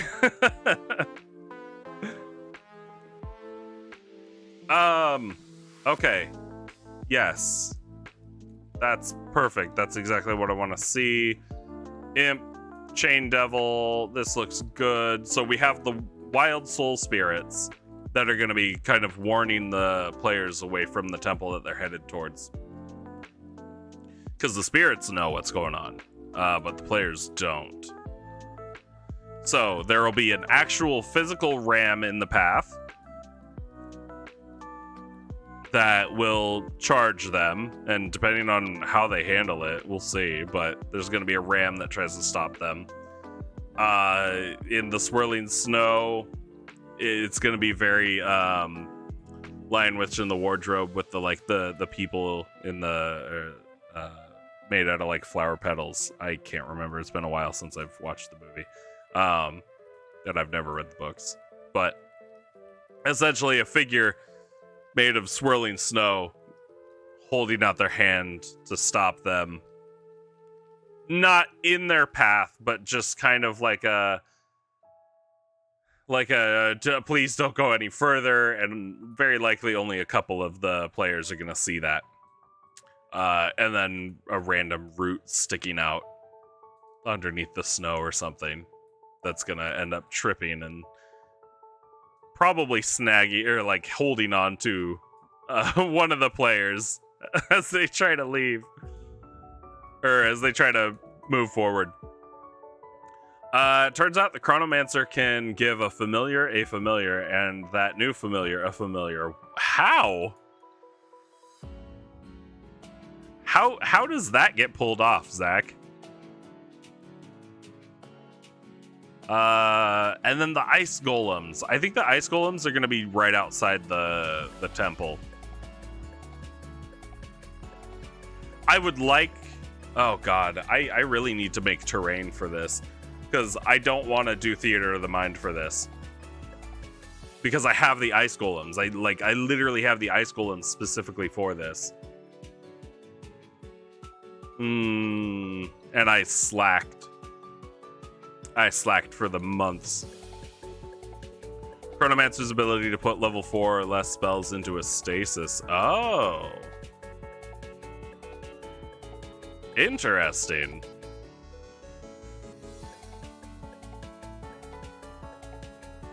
Oh, yeah. I'm gonna have to do some work.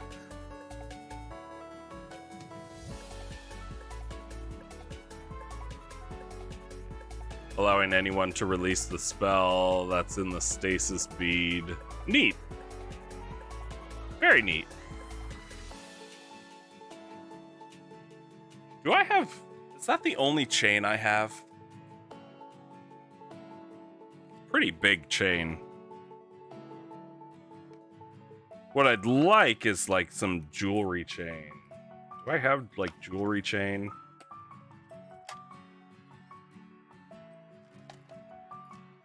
Oh, what is this? No way. I do. I've got multiple like jewelry chains. Some of these are way finer. Oh, like this one. Oh, this one's really nice. Oh, this one's really nice. And you know what's funny? I think I got these chains out of like quarter machines. Because they used to have like those cheap ass pendants that you can get out of them.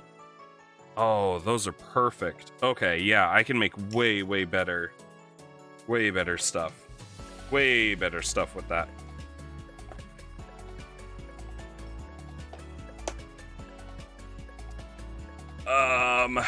Can only do that once per short rest. Still, every short rest. That's a lot. Okay, you know what? I'm gonna move some stuff around a little bit. Not intending to spend my stream cleaning up, but kind of what's happening.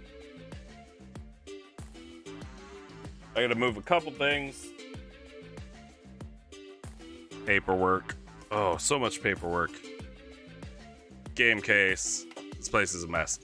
But yeah, I think I'm actually pretty happy with this. And how it looks right now. I guess there wasn't a whole lot of balancing that we really needed to do outside of just I guess adding in this chain devil. So you know what I can do? I can kind of prep this and we can work on something else. And then when my wife gets home, which I'm not exactly sure when that's gonna be, but it will be. And then when she gets home, I can do a little bit of something.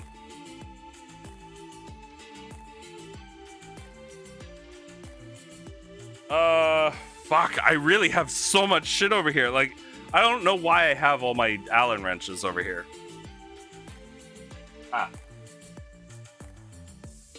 toolbox is over here too. Or my tool bag. Put this over here. I've got these things that I don't have a space for.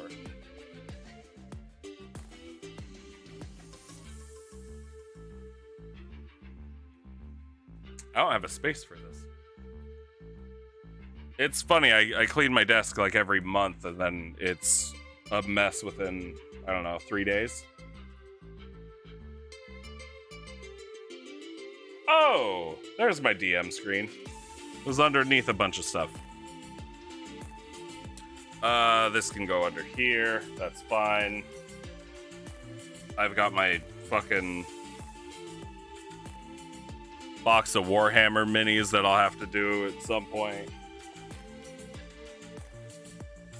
So let's talk. Cool. All right, this space is kind of clear. It's not super clean, but it's clear enough. So let's talk. Wild Soul Temple. We were planning this before, and I made no progress. Oh, do I want to use imps again, or do I want to use something different?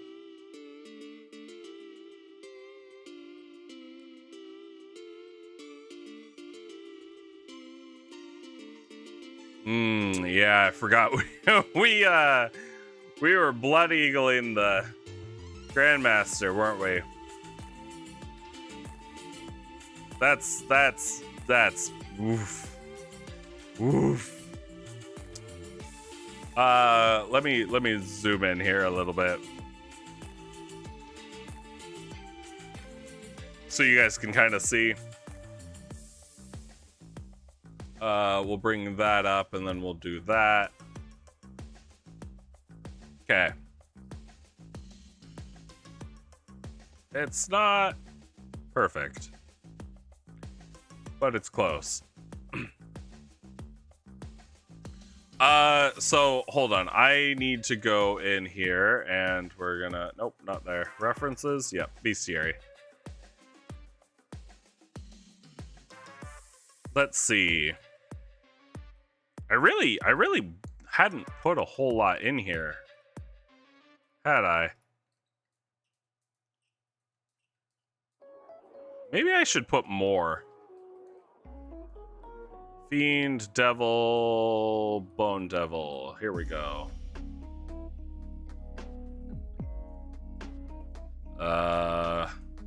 Nope. Nope, that's too much. And we're not gonna use the polearm Bone Devil. Place that there.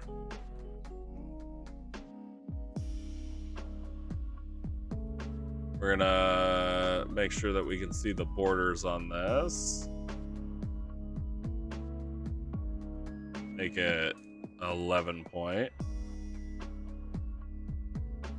Still pretty big, but we are zoomed in a lot. We're gonna delete that. We're gonna delete that. Makes it a little bit smaller. There we go. Much better.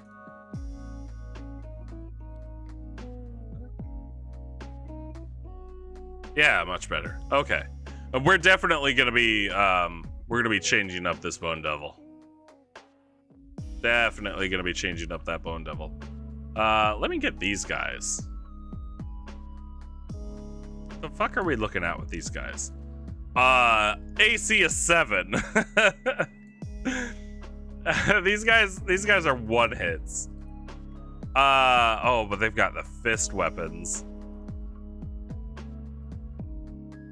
Okay. They're like nothing, right? What about the Nuperibos? Yeah, Nuperibos. These guys are gross. AC 13, still a one hit. They're slow. They're very slow. Any creature other than the devil that starts its turn within 20 feet of one or more must succeed on a DC 11 con save or take acid damage. 2 or more means they make it with disadvantage. Ooh. Ooh.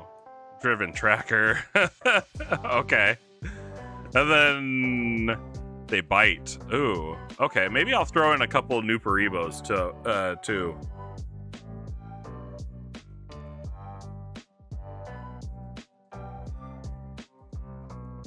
Maybe we'll do that.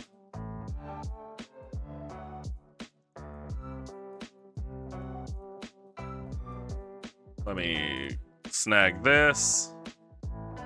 We're gonna do this one down here.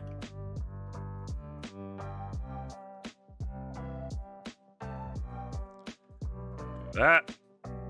Highlight all of that. Change it to 11. Do that.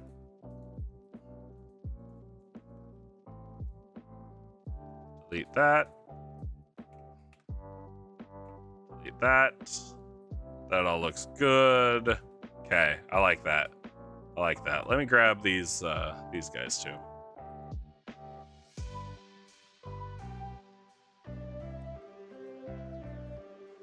And we're gonna drop these guys here.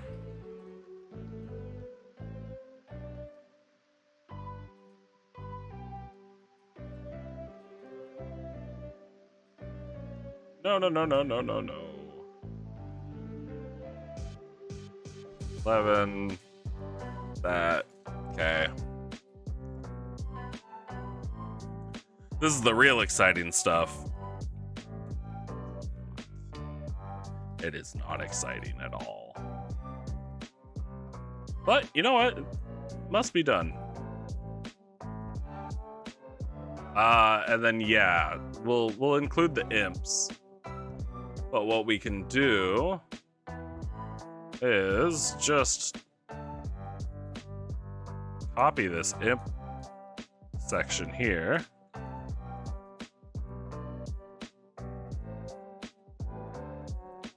And then we'll go ahead and drop it here.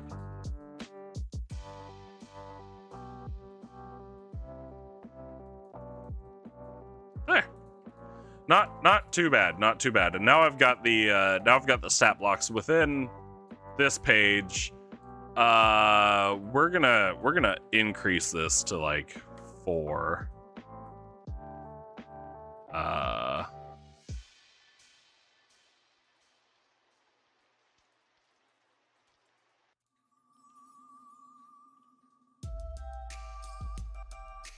Fuck. How do you spell their name? PP. Okay.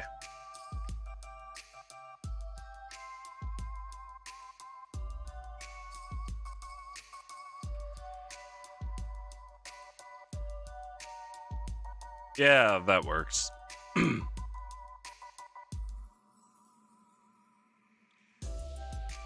Bone Devil. Why did we have him illusioned that way? Why did we say he was going to be illusioned?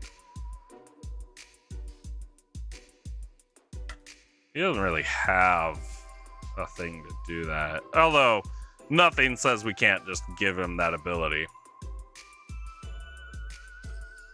Yeah, we'll just give him that ability. We'll stick with that because I think that works a little bit better. He knows Infernal and Telepathy. We'll keep that.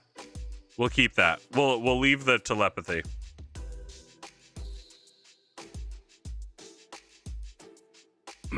We'll leave those languages. We'll just have to remember when he talks to the party, it has to be telepathic.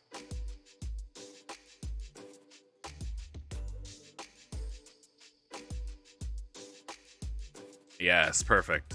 And then these guys just they can't talk.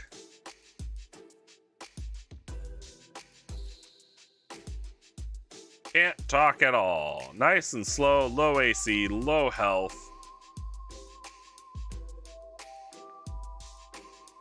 They really suck, don't they? But they'll be good for flavor.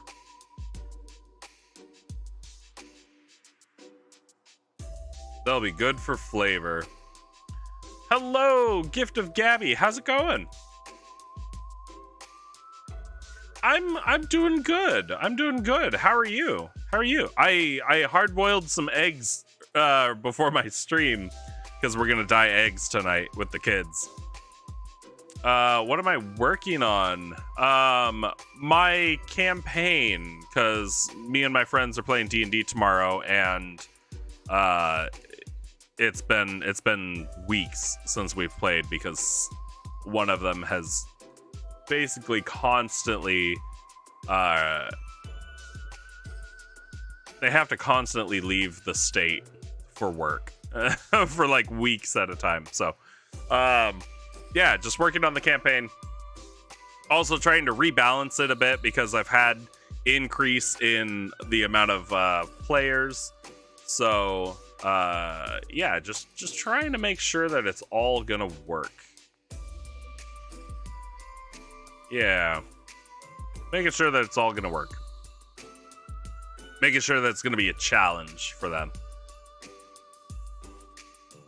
You're getting your players set up for a game starting in May. Nice, nice.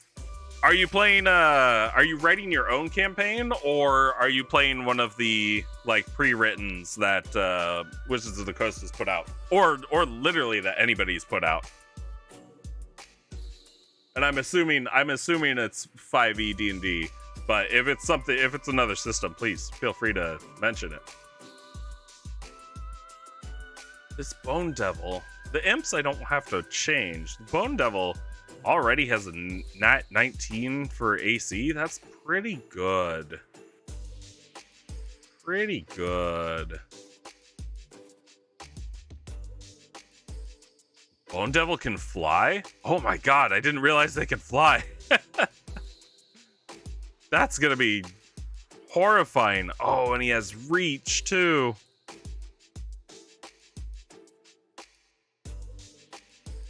Oh, he has reach. Oh, that's horrifying. It's a 2E adventure that you found a document converting it to 5E. Oh, nice. Nice. What adventure is it?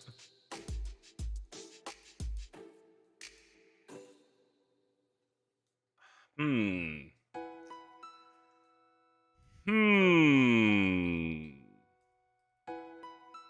gonna bump this strength up. So watch this, watch this.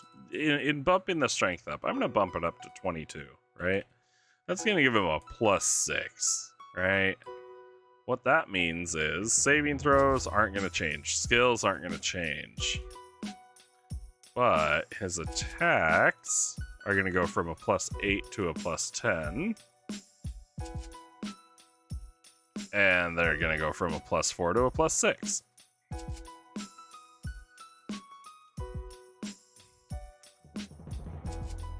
And I'm doing this because, again, this is a Bone Devil that's going to be going against a party of 6.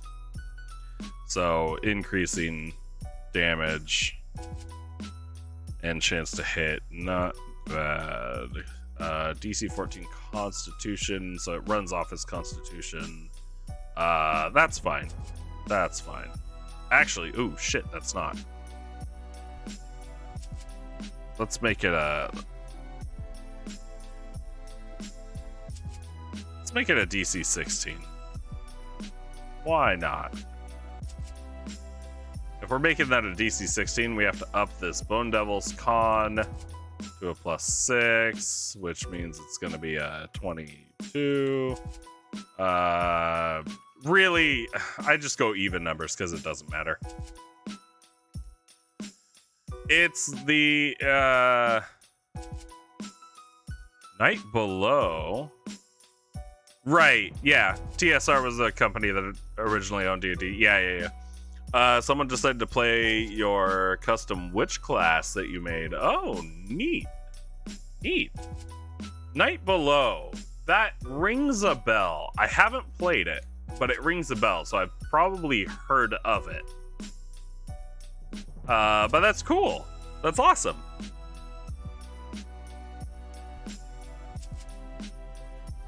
Where was I? Right. Yeah, no, that's super awesome. Sorry, I'm looking through this, making sure that I'm not forgetting anything. And you know what? Just for funsies, we're gonna increase its speed too. Just by 10. Just by 10, but it should be enough. But that's cool. Matt Colville talks about it a lot. Oh, okay, that's probably where I've heard it then. That's probably where I've heard it. I watch I don't know, I have a whole series of like YouTubers and content creators that I watch to pull inspiration from, or you know, like that's like, oh, you know, they make a really good point about that. Matt Colville's one of those. I think he makes some really, really good points on stuff. He's a saint for D&D. Yes, he is. Yes, he is. This Bone Devil, I'm gonna give it 300 health. I don't care. I'm gonna leave the calculation here, even though it doesn't add up anymore. I'm gonna give him 300 health. Because I want him to be more threatening. Oh, shit, actually. What if I give him... I'm gonna give him 350. We'll see. How to be a great GM is good too. Yes, yes. Him, oh god, I could make a whole list of all the D&D YouTubers that I watch. How to be a great GM, Matt Colville. If you haven't watched some of her stuff, Monarch Factory, Dale Kingsmill is pretty good. She makes some good points. I don't know. There's popular ones. Who I'm trying to... Dungeon Dudes. Dungeon Dudes are good. I haven't heard of her, Gabby.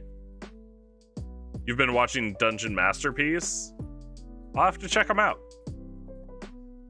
You should link it in the Discord, Gio, so I can watch it tonight at some point. This honestly, this doesn't look too bad. I like increasing the number of these like trash mobs.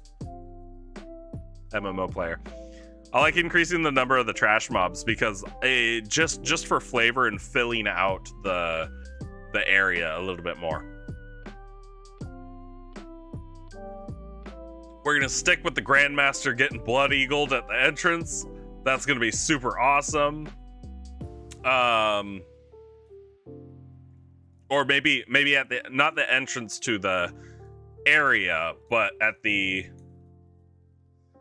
above the door to the main sanctum. Above door to main, we'll say building.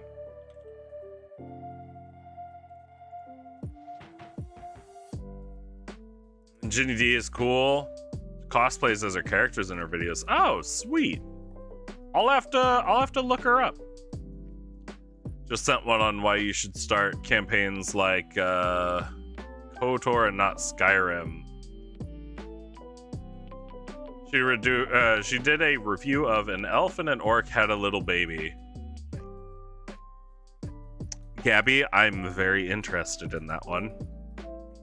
Now, just off the title, mostly because one of my players had asked to play a half elf, half orc, and I let her do it. Which lets you make many hybrid races. Ooh, yeah. I am definitely interested in that. That's of the Old Republic, in case. Yes, I know the KOTOR. I'm sitting here trying to think, what did KOTOR do that Skyrim didn't? But it's also,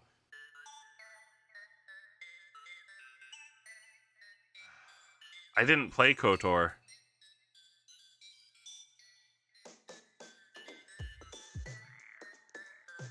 I didn't play KOTOR.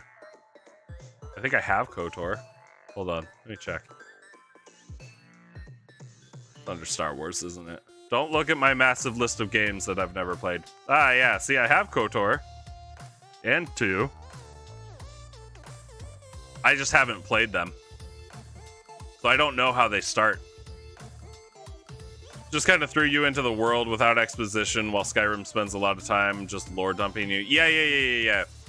There is, in one of my notebooks that I actually take to my sessions, I keep some really big notes in the very back that I'll open up to just to give myself a quick reminder, and they're all in caps.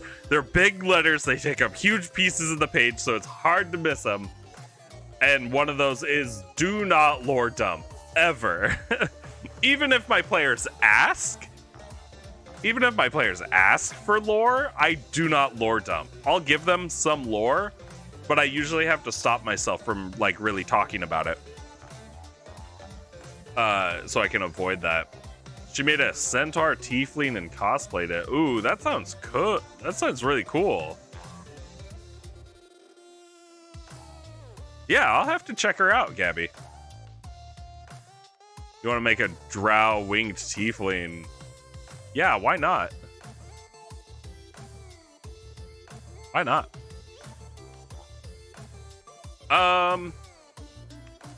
Okay.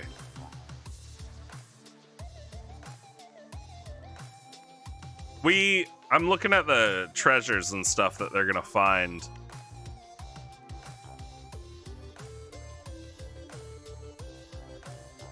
Oh, I said triple ring. No, I'm gonna delete some of this stuff because now it's the star chart. Star chart puzzle, ringed. Yeah, should be fine. Hello, Scythro. How's it going? Yes, it's edgy, and no, I don't care. Also, Harangon Tabaxi. Interesting. Scythro is currently playing a winged tiefling. How's that going for you, Scythro? Yeah, this doesn't look too bad. Leopard rabbit, let's go. Now I kinda... Hold on, let me move this over here. What was that software called? There we go. I'm gonna open this up too.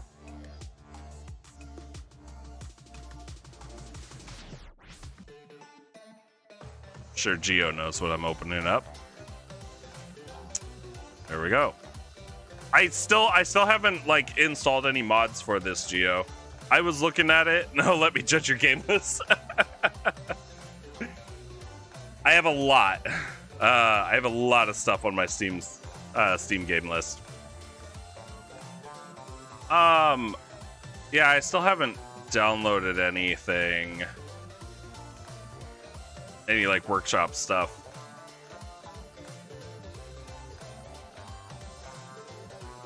Oh god, I have to actually like...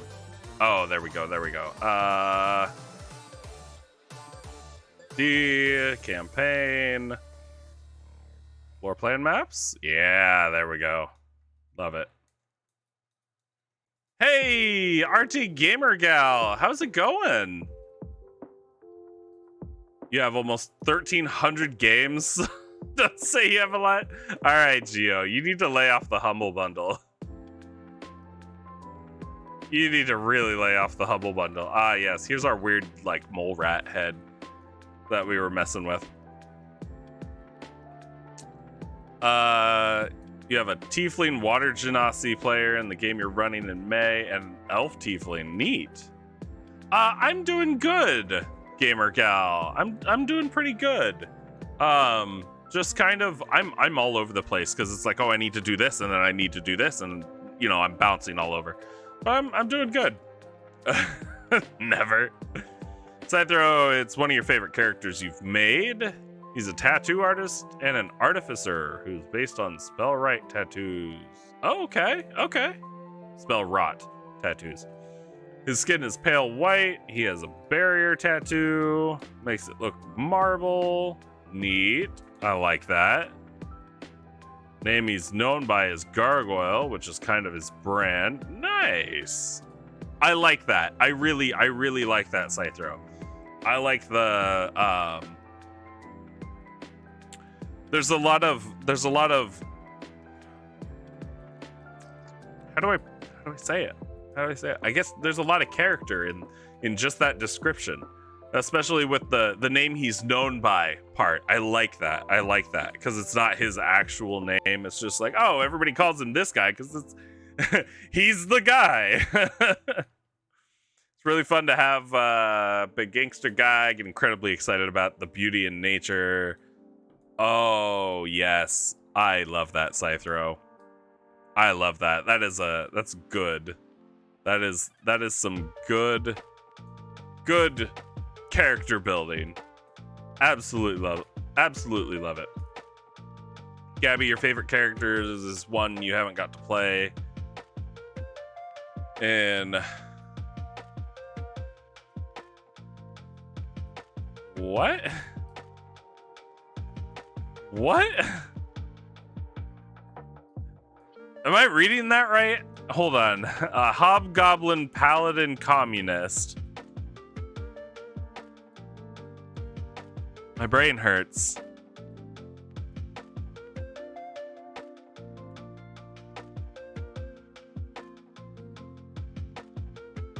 Communism sure is an oath you could follow. True.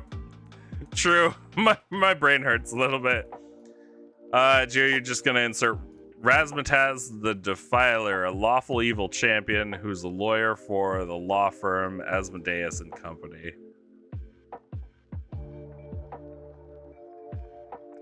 Boy, you're not trying to be subtle about it at all, are you?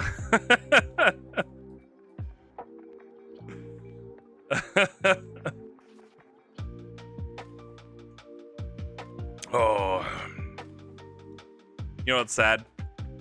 One of my favorite characters that I've ever come up with. I don't have a name for them. Never got around to the naming part. But Yeah. It's where I've run into trouble, is coming up with good names for characters. Names that I want to actually use throughout an entire campaign. You really like the idea of a political ideology paladin? Yeah, no, Scyther, it's actually kind of cool. He's a kobold who at the sight of danger uses his scamper ability to run away and add to his AC. I like it, Geo.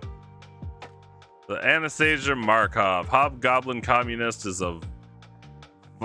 viable due to paladin gets power from an oath. Yeah, no, absolutely. Absolutely. It's interesting. Very, very interesting. So, Gabby,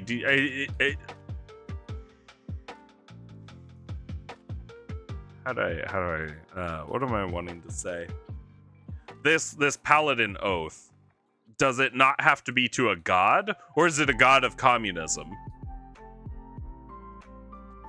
You love Pathfinder kobolds because they have so many fun abilities and are crazy as hell. They're also making a life-size model of it. Oh, neat. Very neat. Doesn't have to be a god. Okay. Okay. This is just communism smite. Your health is now our health. There's no god of communism that goes against the idea of communism. Oh. True. True. She just wants equality. Alright. Paladin oaths can align with a god, like Oath of Glory is a very self-centered thing. Yes. True. True, Scythero. I don't... It's not my smite, it's our smite. Exactly. Exactly. Okay. So,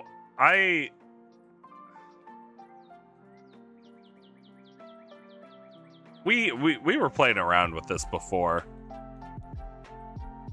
She would be so fun in Curse of Strahd. Oh no, absolutely. Okay, so we were messing around with this before, and it's very... Yeah, I don't know. I don't know. I'm looking at this, and immediately I'm like, did I really do this? Did I really do this? Because I don't like it.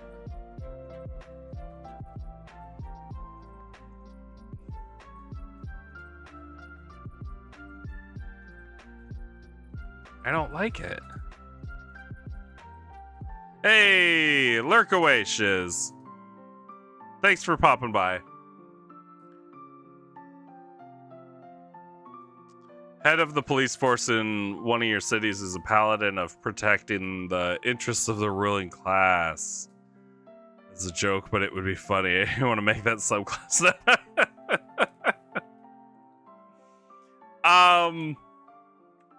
Oh, I'm not gonna touch that one. I'm not gonna touch that one. How the fuck do I do this again? Oh, yes. Here we go. Here we go. Can't I... See, I haven't played with this since we used it last.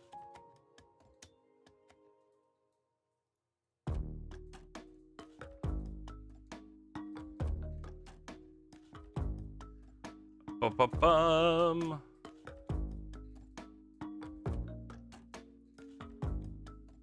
Oh.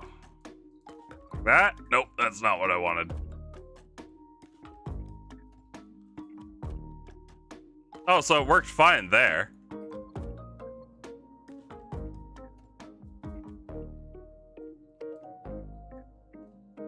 There we go. We're gonna put the walls on. The bourgeoisie of this cursed land will pay for their crimes, comrade. Love it. You also have a Kobold Drake Warden. You know, that actually, I feel like that fits. I feel like that fits.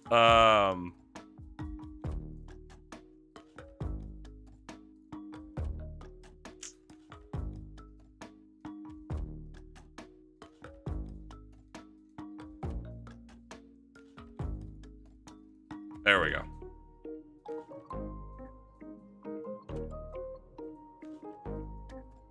All right. Hey, Joe, how's it going? I take it you like the hair.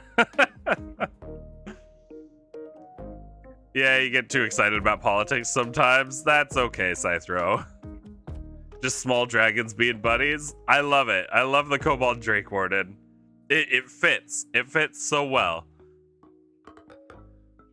Okay, so I need like, you like it? I'm glad. I'm glad. Honestly, it's kind of growing on me. It's kind of growing on me. I've never dyed my hair before, until now. And you know, I let my viewers pick it. J-Ron saved up the 100,000 channel points, redeemed it so he could pick my hair color, and he chose orange. And then he sent me a picture of like what orange, and nailed it. Like, this is the exact orange that he wanted, and yeah, I think it looks good. Like I said, it's growing on me.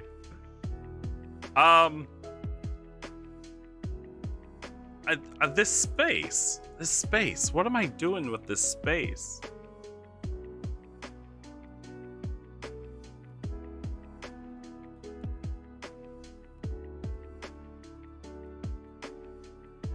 What am I doing with this space? Let's do a 2x2 paint. Let's pick a floor.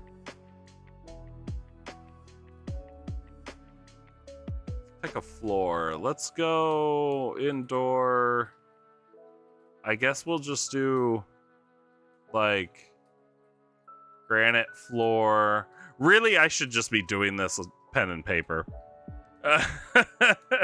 He did nail it. Now to convince you to attempt the walk hairstyle. Oh my god, I can't. I just can't. What if we do something like this?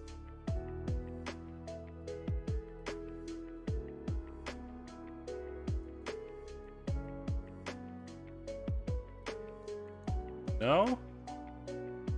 Maybe this? I don't know. I'm trying to figure out what I want to do, because so this is like the main building for the temple area. And last time we took inspiration from actual pictures from mountain temples. I can't remember what temple it was. But we had come up with something. And actually I'm going to do this. Do that. That way we've kind of got both up here. Oh, this does not scale right though. That doesn't look right. Settings. Can we change? Ooh, coordinates. No, we can't. Okay, that's fine.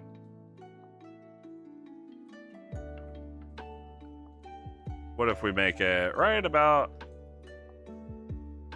Does that work better? Maybe that works better.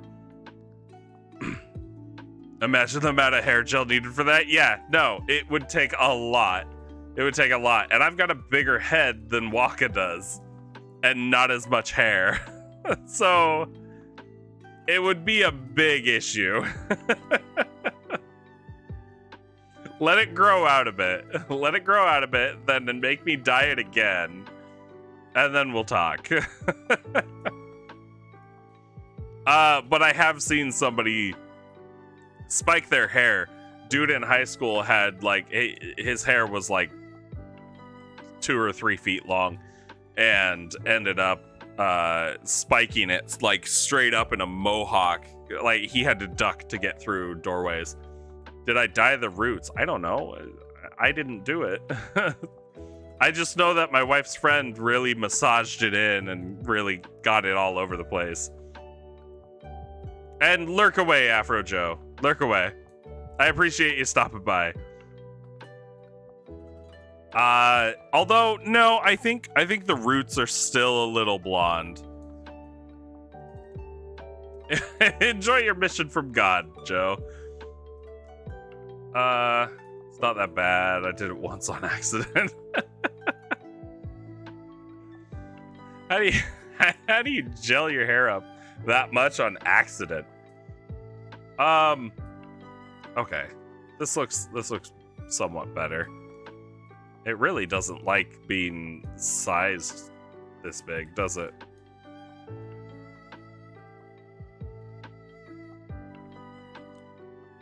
Just a one day, lowly kobold scout kind of just finds someone trying to poach a drake, and the kobold saves it, and then the drake decides best friend. No, it makes sense. It makes sense, Gabby. I like it. I like it a lot. Okay. Yeah, I don't... Because I want a way down. I want a way downstairs.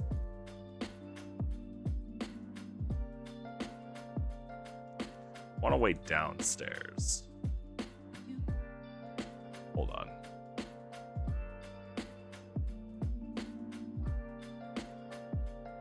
Wait, I'm being dumb. Boop. Boop. Boop. Boop. Boop. Okay, wooden floors. That's cool. I don't ask why I'm holding a paintbrush. I literally just picked something up so I can fiddle with it. And then... What if we go, like... God, I don't know. I guess we'll just mark it with, marble.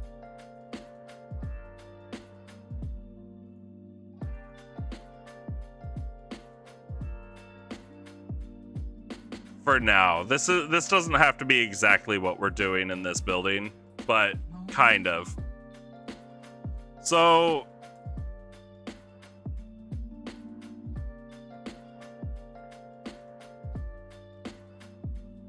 I don't know. I'm trying to think of how this is actually going to work, because I want a way for them to go downstairs into where, like, the vault is, essentially. We'll just call it a vault for now.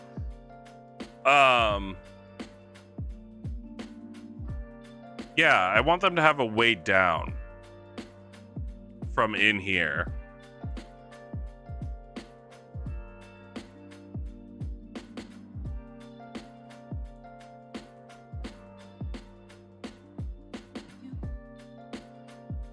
A way that's going to be open. So I guess, yeah, this stone slab, we could just have this stone slab and it slides back. It'll already be open, technically. Technically, it'll already be open because the Bone Devil's going to be downstairs.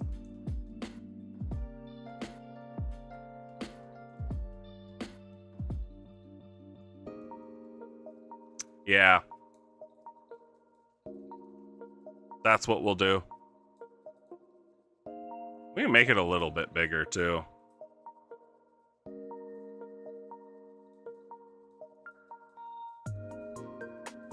Yeah, that'll be fine, right? That'll be fine. So there's our main, like, our main building. We are gonna need...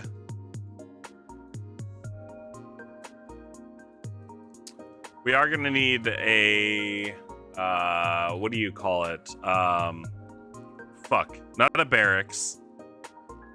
Like, where they all sleep. Why can't I remember what it's called?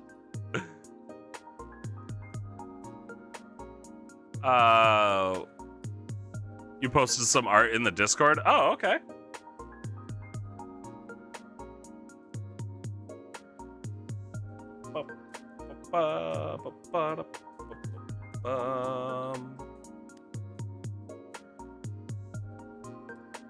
I'm not sure why. Let me go ahead and hit you with that. There you go. Ooh. Hey, I like that, Gabby. That looks really nice.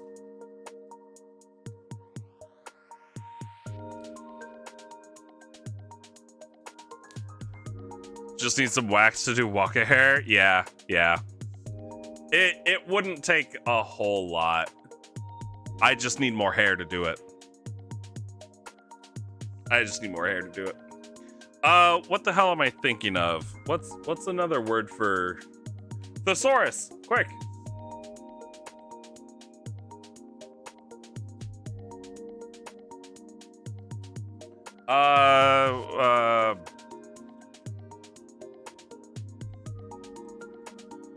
Oh god, I don't know how to spell barracks. Yes, that. Jesus. Encampment, enclosure, garrison, headquarters, hut. No. None of this. What the hell? Maybe dorm. Square, grounds, quad, triangle. Oh no, here we go. Bedroom, dorm room, sleeping quarters, hostel, hotel, inn, lodge, shelter, abode, chambers, domicile, habitation. No. Quarters. I don't know. I guess we could just use quarters. Right? Hear me out, get a wig. And where did you put that thing? See? My thesaurus is at my fingertips. I guess we can just refer to it as like sleeping quarters for now. Right?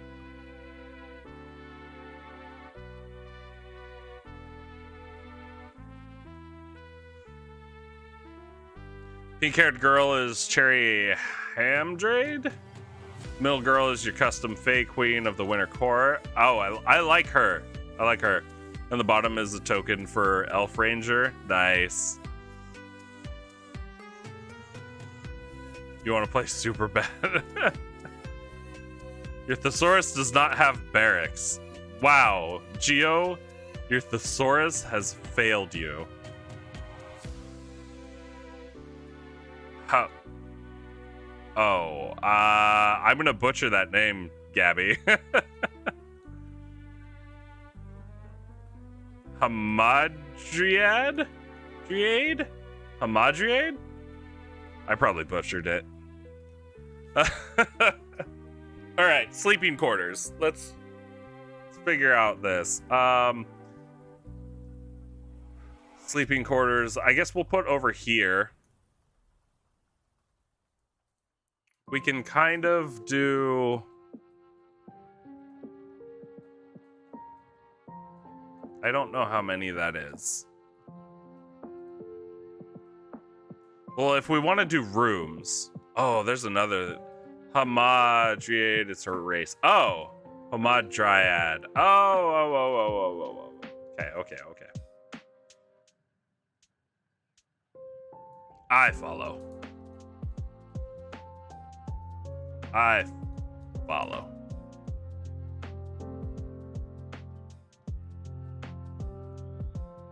Trying to figure out how big their, like, bunk spaces should be. I could do like a 10 by 10. Because technically, that wouldn't be terrible, right?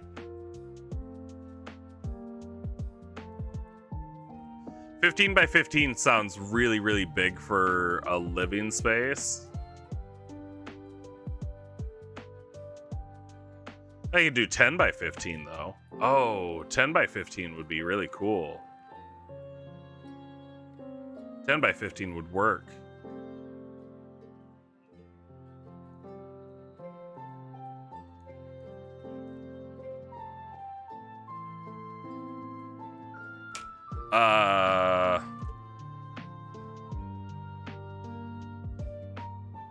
Yeah. Your goddess of forgiveness.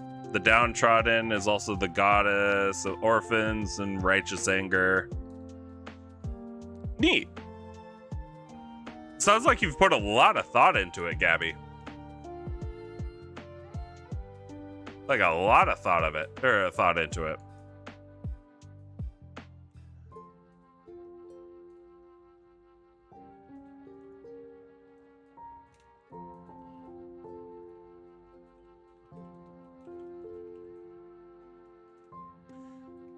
So let's see.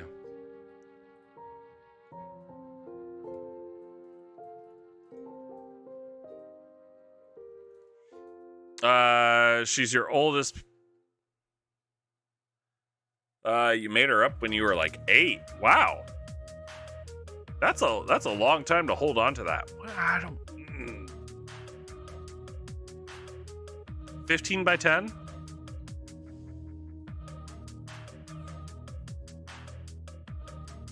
$15 by $10?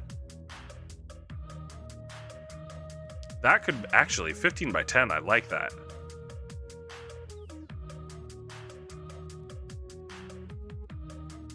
Actually, I kind of like $15 by $10.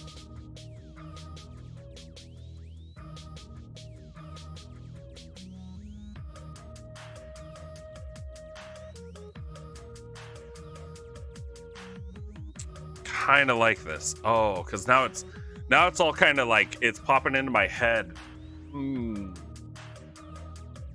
Check this out. It probably goes against what we talked about last time as far as the population of this place.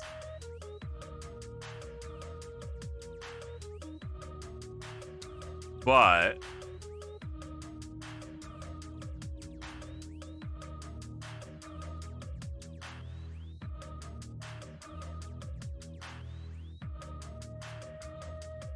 maybe not. I don't know. Maybe not. She means well, but she's a chaos goblin. Isn't that how it always goes? Fuck. It's fine. I'll delete later.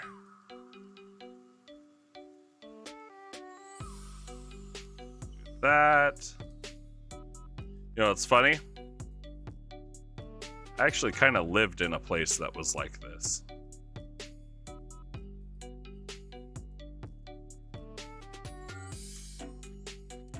I'm gonna select this one. That.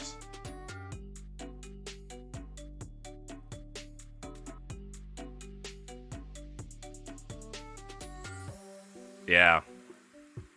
Kind of lived in a place that was like this. Whoops.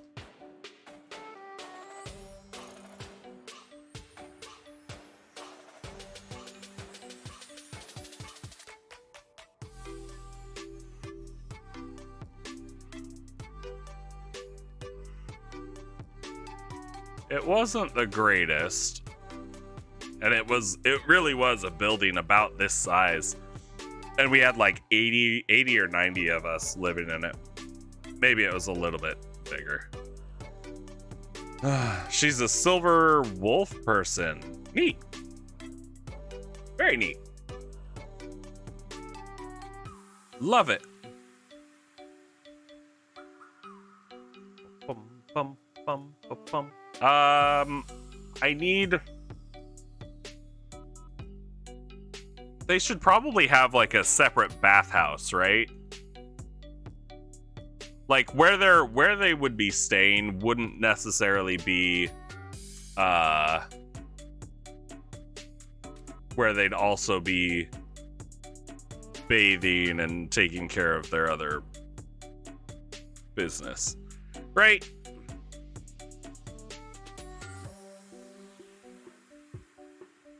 Yeah, I like that. I like that size. Yeah, it's a bathhouse nearby or a divided room away from sleeping. Yeah.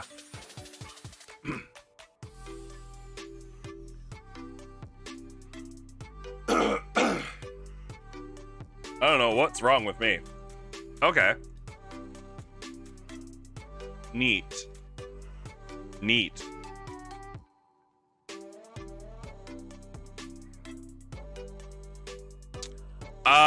Okay, so would we put doors on it? Probably not. I don't think we'd put doors on it. We are gonna put doors in. I just want the basic doors. You posted Art of the Goddess. Okay. I'll take a look shortly, Gabby. Let me see here. Oh, I'm failing. Door. Door? Door. Door. Door. Door. Okay. What the fuck was it? Was it control? Yes, it was.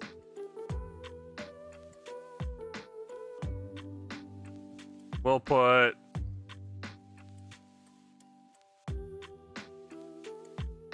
door there and a door there. And then we're gonna put a door there.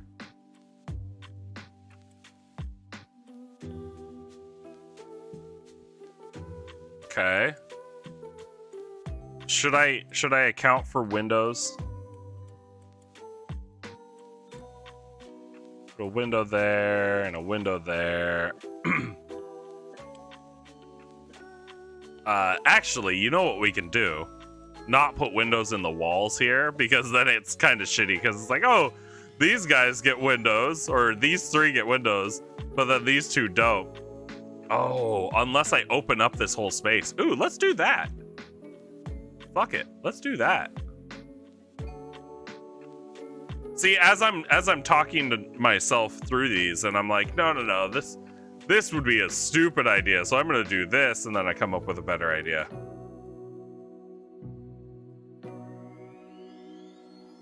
Let's see.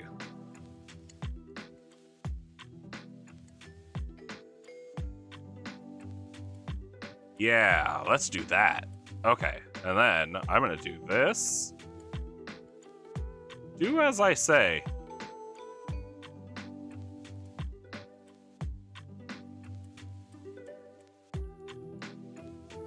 Do as I say. Yeah, that's about right. I need walls.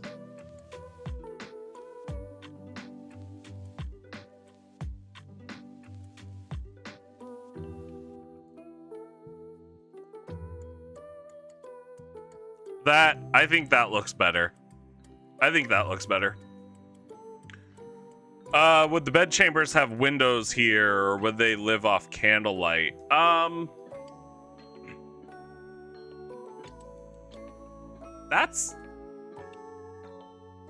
They'd have windows, right?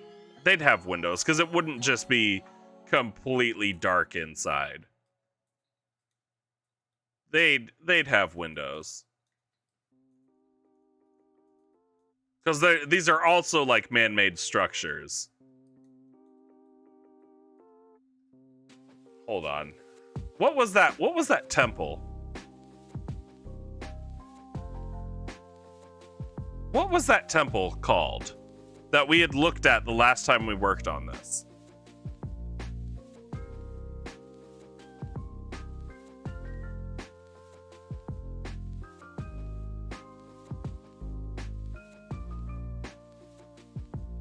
I can't remember.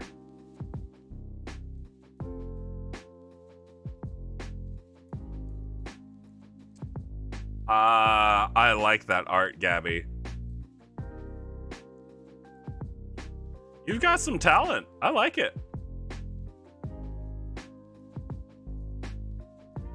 What was that temple called?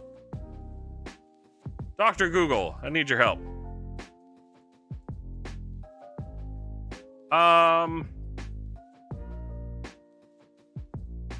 What was that?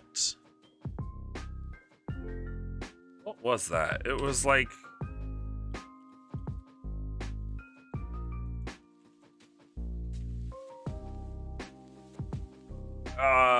yes, no, kind of, maybe so, I don't know.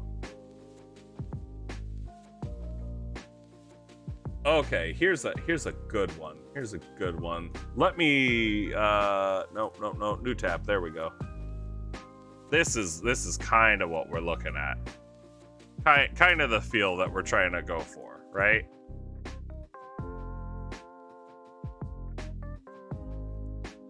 So I mean, I don't know. They do have windows. They do have the windows.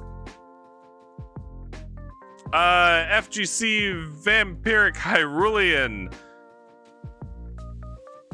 Awesome name. Welcome. Depending on the environment around the area, you could go a bit old-fashioned and make the bathhouse also have a hot spring out back with walled-off areas for privacy between genders. Ooh. Ooh, I like that. Thank you, Boom Man, for being a viewer and a follower. I greatly appreciate it. And I hope you continue your Nuzlocke with only your Gyarados.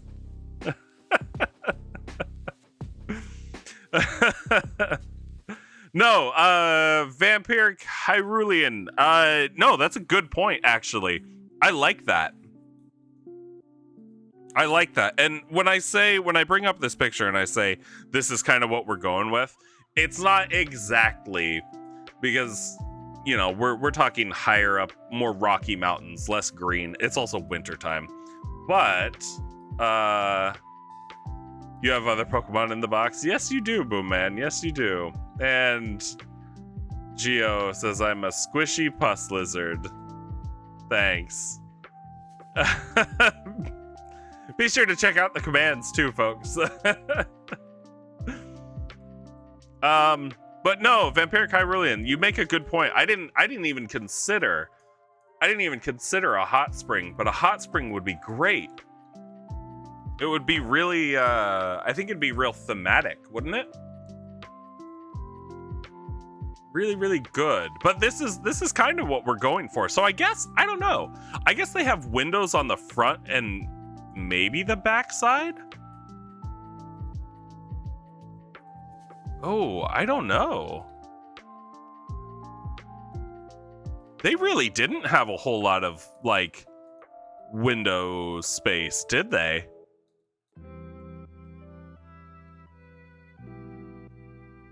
Oh, now you're making me question everything.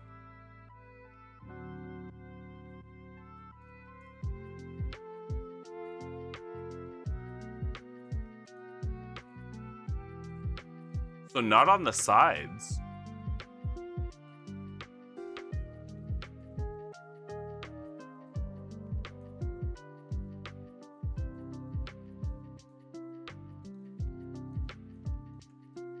Not on the sides, but maybe on the fronts?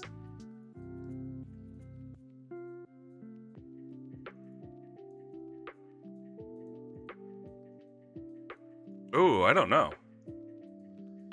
It's been too long. Yeah, I know. You gotta get your insults in whenever you can.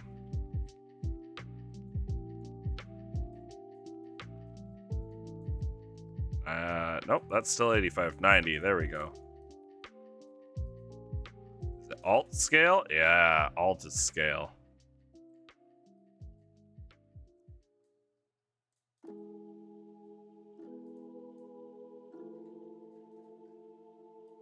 So what if we do something like this?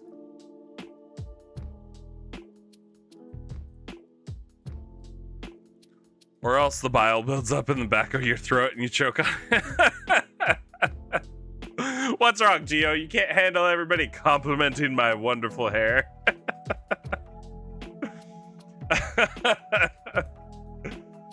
Oh, I like the hot spring idea, though. I like that. I like that. Yes. Yes. I'm gonna kind of leave this alone for now. Where did I place that? I guess the spacing doesn't have to be perfectly even. If those are the type of buildings you're thinking of in the picture, those are windows, but those designs didn't have glass. It was just a slide and cover, basically. Yeah. And when I'm putting windows on these, I'm not thinking glass. I'm just thinking there's gonna be an opening covered somehow. I haven't quite gotten to that point. And honestly, it probably will be more of like, oh, it's just shuttered. There's no glass to these windows. They're just openings in the wall that get shuttered. Because yeah, that would be more typical. Also, I don't think you would want glass up in the mountains, super cold. I feel like the super low temperatures would make glass really brittle, especially if it was, you know, being blasted with wind and all of that. You'd want something sturdier, like actual like wooden shutters. So that's probably what's going to be relied upon for these windows. And naturally I didn't put any windows in here. But we can change that. And I think this backside is actually going to be kind of built into a mountain. So we wouldn't put any windows there. Maybe we'd put them on the these sides. Which actually would work, because I think the way that this temple, whatever the fuck you guys want to call it, I'm going to call it temple because I have it written above here, temple. These windows would actually face the east and west. So having windows on the north or south side of these buildings wouldn't be what I'd want. It just wouldn't fit. It wouldn't fit, right? Because you'd want the windows to face the way the sun would be to catch as much warmth as possible, right?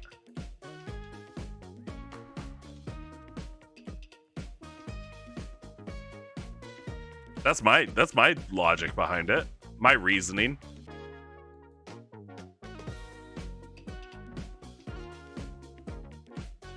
Yeah, that's what I'm thinking. Okay. Let's do like bathhouse kind of thing. Instead of spring, a hot spring. I like the idea of the hot spring. Should I attach it to the back of the like sleeping quarters area? And this space in the sleeping quarters is gonna be like a, I don't know, just a living space. But should I attach it to the backside? Because it is up in the mountains. Oh, well, but then I guess we can just force them to walk across to get to the bathhouse. Because there's... What I'm gonna do is the wall down here. Wall down here with the actual entrance to the whole temple area. And this main central area is just going to be kind of like the courtyard training area. And then we're going to have a couple smaller buildings. So we've got this main temple, the main building, then our sleeping quarters. And then there's probably going to be, you know, now we're going to have our bathhouse. We're going to have a storeroom for supplies. We're going to have like a kitchen and like mess hall kind of place. I think that's about it. You imagine they would build the bed chambers near the hot spring if it is natural. Yeah. Yeah. That's kind of what I was thinking too. Yeah. Kind of what I'm thinking. Because like a lot of them would put like, or a lot of places would build like an inn or something right next to the hot springs so they could really take advantage of it. But I don't know. Would they do it right next to it? And when I say hot spring, like we could use a huge fucking pool-sized hot spring, or we could do something natural. Because I've been to a hot spring before. Actually, pretty cool. Because we've got a few of them around here, and I saw the source of the hot spring, and it's just a fucking hole. It's just a hole in the ground, and it's like this big. It's like this big around, and hot water is just bubbling up out of it, and then it runs down, and then where it is, it gets caught into like some hot tubs that people use that the Park Service had built there, or somebody had built there. I think it's run by the Park Service, but yeah, hot springs. So we could we could talk like a huge hot spring pool, or just a little spring that is funneled into a couple baths. And if we did that, then we could do the sleeping quarters right next to it. If it was a larger pool, then we'd have to actually designate a full area for it. Yeah, let's make it a smaller spring, but it feeds a couple baths. That feels better. That feels better to me. Would we want to put it on this backside though?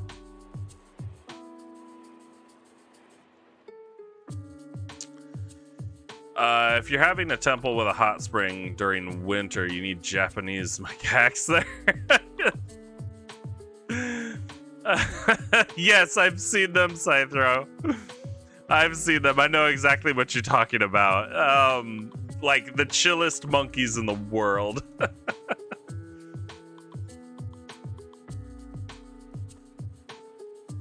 I could just stick it on the backside here. That wouldn't be too bad. This is just your pitch for a bit of lore. I could have the hot spring section cost a bit because for some mysterious reason it has magical properties, like anyone who is in the waters for an hour gains advantage to their next skill check. I like it. I like it.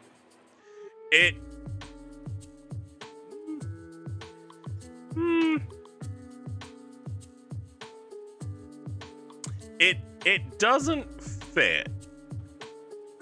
It doesn't fit. It's not a bad idea. It doesn't fit for what I'm doing. And I guess because you're new here, Vampire Kyroli, and I can kind of go over it a little bit.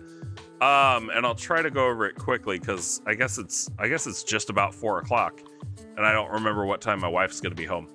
And she's one of my players, so once she gets home, all of this is gonna kind of go away, and we'll shift to doing something else. But no, my players are headed to this temple, and they'll be getting there technically tomorrow because we're playing D&D tomorrow, and they'll be getting to the entrance tomorrow. At that point, I'm really gonna need the floor plan built out for this place so I know exactly what they're doing. But the entire temple is essentially, it's dedicated to the wild soul, and it's a bunch of astral, what's the astral monk subclass? It's essentially that. It's a temple where they train that, but they also practice in like astral projection, and it's not just about the martial arts, but it's about blending with the spirits of the land and the animals and everything around them a little bit more closely. And they believe that the form of the astral self is an extension of that spiritual connection. And the brother to one of my players' characters is a monk here. And hello, ML Radish. How's it going? The brother to my player's character is a monk that goes here, but they're going here because they kind of ran into, or they had an adventure in the Feywild, and they ended up losing a ton of time. And when they got back, my player got a bunch of letters from his brother, and then something was concerning in the letters, basically like, oh, some weird people showed up, and then all of a sudden there was no more letters received. So they were like, oh, we need to go check on him. And it's funny because they've all got their own agendas, and they're all trying to do these different things. But you know, he really pushed for that. So they're headed here to check on him. What they don't know is pretty much everybody in this temple is dead. They're either dead or they've been converted into, you know, a lesser devil form, like the lemurs or the Nuparibo. I never know how to pronounce the L one. So really, it's not gonna be like a, oh, they're just going there to hang out or anything like that, or they're going there to learn or, you know, be taught anything. It's literally like, we're going there to make sure that the brother's okay. They're gonna get here and find devils in the place of pretty much all the monks and people that were training here, spiritualists. Oh, so once was a temple setting. Yeah. It's essentially been abandoned for like 2 months in game. And in that time, the devils have just kind of like, they've tortured people. Whoever they couldn't get to agree to, you know, side with them got killed or, you know, tortured until they died. And some people were made an example of, like the Grandmaster getting blood eagled, and just being hung there to be a warning or, you know, shit like that. So it's gonna be a bad place for them to go. So any sort of like healing stuff, or, you know, essentially, as far as the advantage on a skill check goes, they're not gonna have time to hang out here. Otherwise, I like the idea. I do like the idea of Vampiric Hyrulean. But yeah, it's not going to be a place that they're going to hang out. It's going to be a very, very much a, we're here, let's check on things. Oh no, bad things happened. And then they're going to have to make a decision. Are they going to fight the things that are here, or are they going to walk away? Which they'll probably fight. And then they're going to run off. Like, they're not staying here at all. Because I know my players' plans. But otherwise, no, I like that. I like that idea. I like the idea, actually, to play off of the pain for it. Kind of like a wishing well, almost. Kind of like a wishing well, but with like a large fountain, but it's a hot spring-fed fountain. You know, because people will toss coins into like a city fountain or something to make a wish. And I kind of like, to build off of what you said, I kind of like that idea. And I might include that somewhere later on. ML Radish, sorry for taking so long to get to your question. I play 5e. But I've also read a little bit, like a tiny amount of Pathfinder 2nd edition. I've read a tiny amount of a couple other systems, and I also have I have a DM myself. I'm a player in his game, and he doesn't really use an edition, and he's just like, these are the rules that I want to use, and this is how we're gonna play, and that's it. So you know, I play with 5e because it's easily accessible and fairly easy to learn. But yeah, I'm not opposed to anything else, I guess is a good way to say it. Hot spring.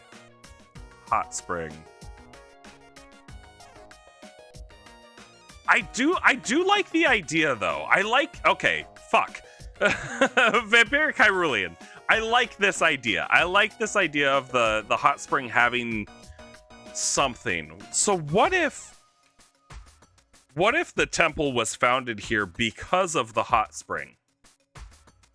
Right?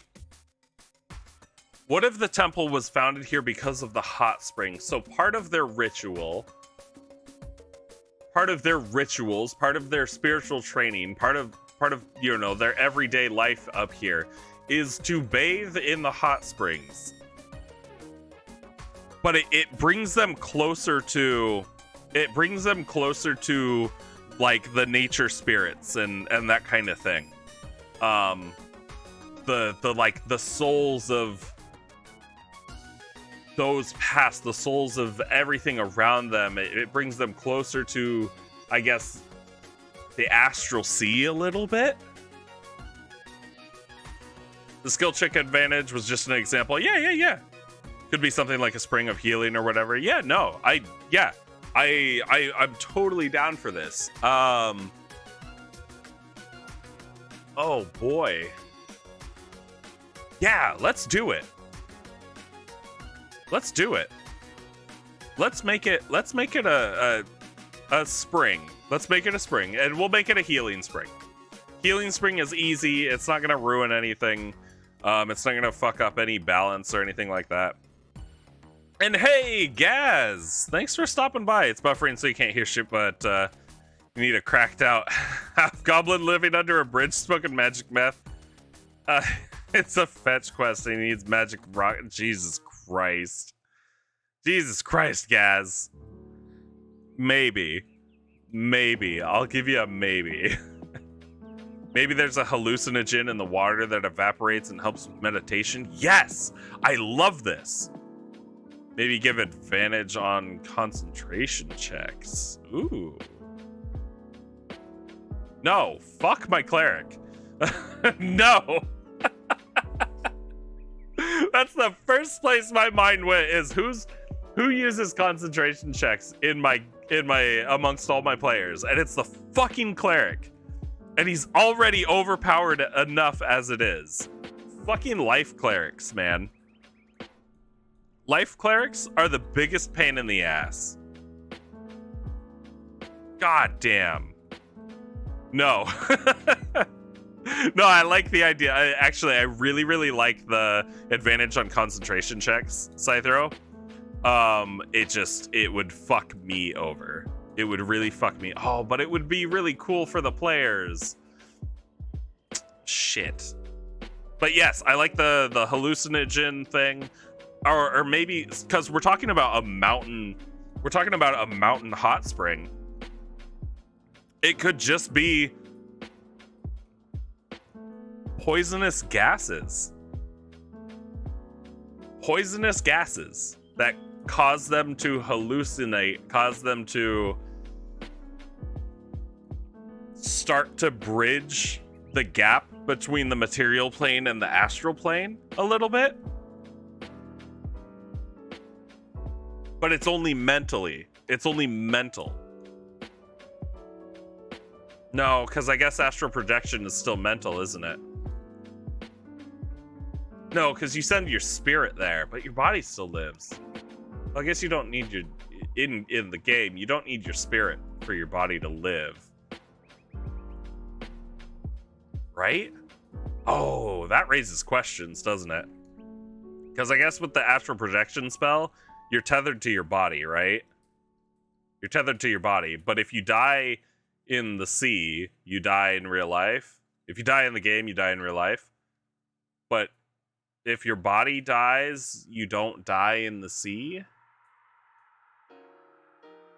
Why couldn't your body just become a soulless husk that just wanders around? So they're not undead. They're not undead, they're just soulless.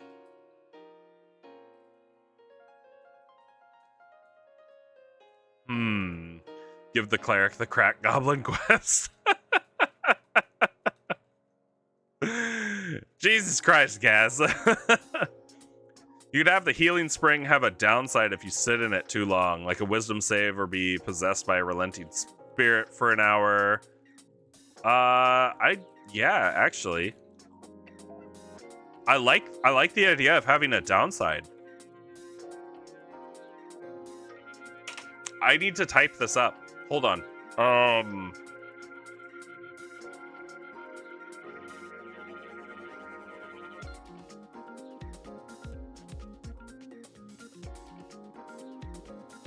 Hold on. Hot spring.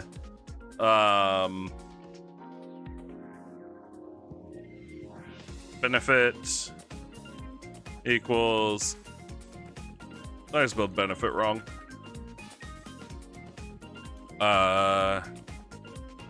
What's the opposite of a benefit?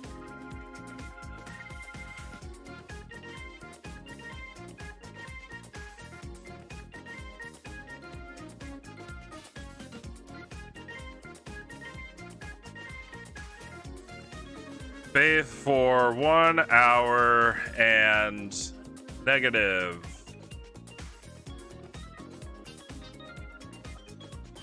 Bathe for We have to actually burden. Ooh, I like that. Benefit and a burden. Yeah. Sure, we'll call it that. So we want to equate it to actual like in-game mechanics. And hello, Mark Songs. How's it going? Scyther, concentration advantage doesn't seem right for a thing monks would seek out. I think it makes sense, but not within. Yeah. Well, we're gonna figure something out, Scyther. Did I just say that if you die in the game, you die in real life? Yeah. Yes, I did. Mark Songs. It's a little taken out of context, but yes. Green Things, how art thou? I'm doing all right, Mark Songs. Just kind of knocking some stuff out, doing some rebalancing. My party is over a couple sessions is pretty much grown from 4 players to 6 players. So, like, rebalancing definitely needed to happen. But I'm doing good. Sounds like boxing. Burden, debuff. Yeah, debuff. Yeah.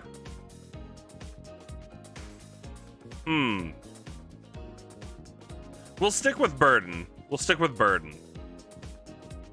There's gotta be what's the opposite of benefit? Mal. Because opposite of bene would have been mal, right?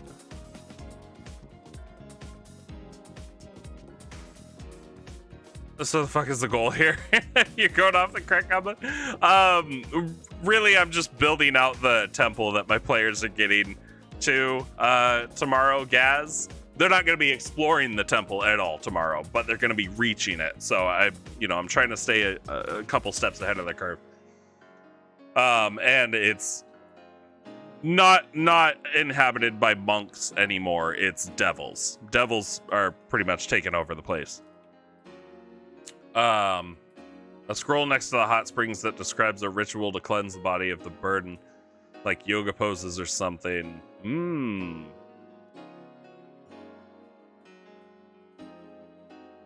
Malefit sounds like a word to you. Yeah, Malefit is. Oh, what's the definition of that, Scythro? By the way, do you know what Aurora character builder is? No, I don't, Mark Songs. What is that? I'm always interested in learning about new tools. Okay, so to equate it to like actual in-game mechanics, oh no, we're gonna have it bathe for 30 minutes. Because typically people really aren't hanging out in hot springs for very, very long. Alright, Scythro making me click a link. A detriment or disadvantage? See? It made sense. Thank God for Latin. I'm gonna put it in here just because it's fancy. Check it out. There we go. Oh, it's a temple. Never. It's not crack, it's LSD infused holy water, and the devils are actually peaceful monks, and everybody's just tripping balls. I like that. That's funny, Gaz. It's a free character builder that works pretty quickly. Downloadable, no longer being developed or supported, but useful. Oh, neat.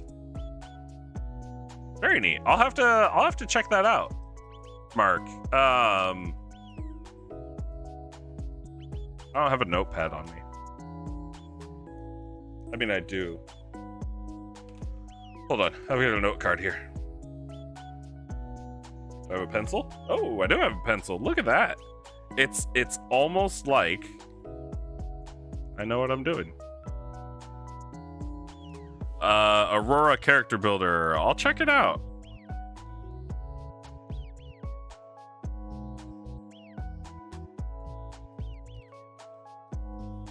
All right. Got that written down. Neat. The malfit comes into play after an hour. So when they go for a short rest, set a trap for the players. Yeah. Oh God, yeah. If they wanted to short rest in the hot spring, yes, please. Bathe for 1 hour or more. And something. I'm gonna zoom out. Oh my God, my wife's home. Hi.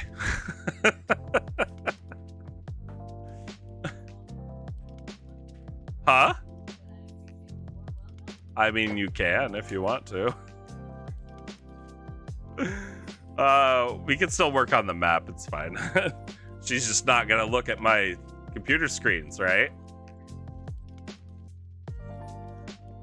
I doubt this is something that could actually be used, but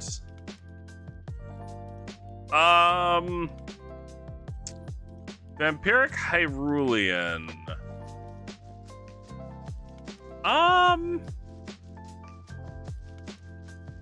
You're actually kind of on track.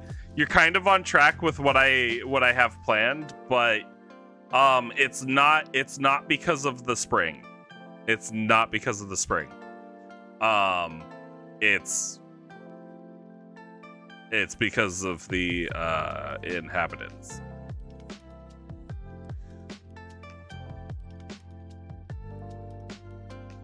Stick or something to help warn off those who like break the item as they try to leave, and boom, boss fight.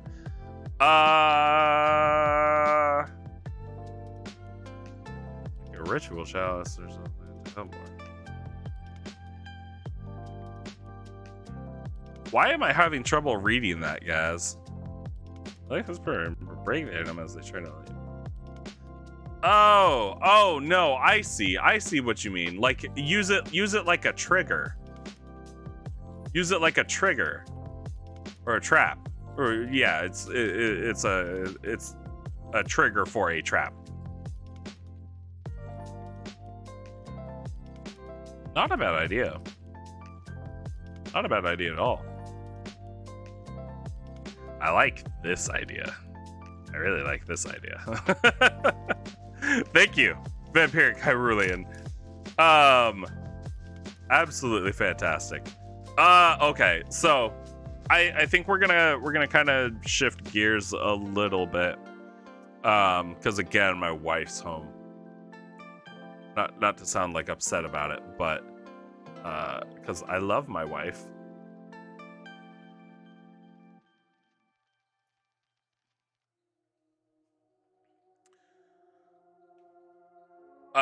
But we'll go ahead and we'll close this stuff down.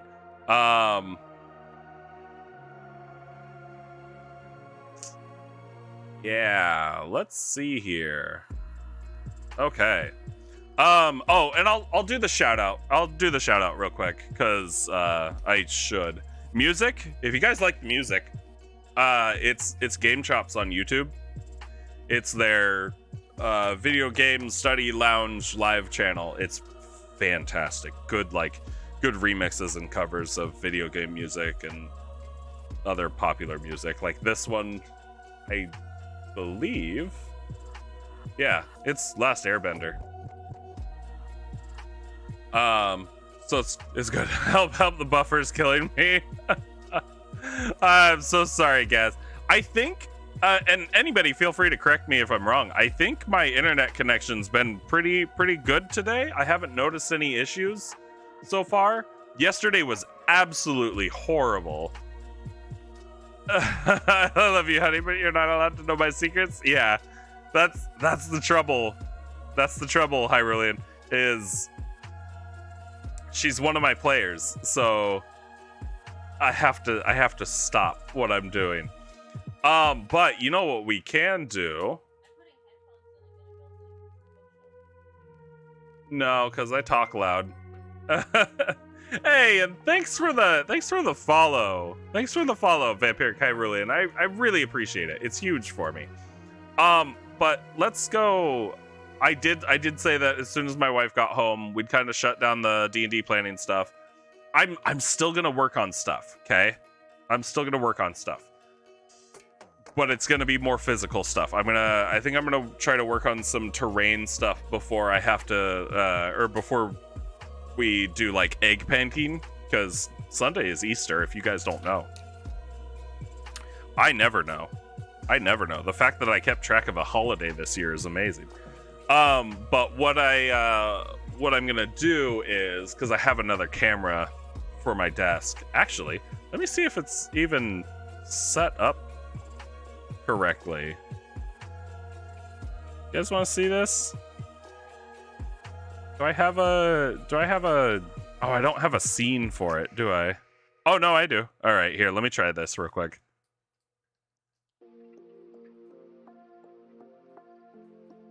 Yay! There it is. So I do have my desk's camera set up.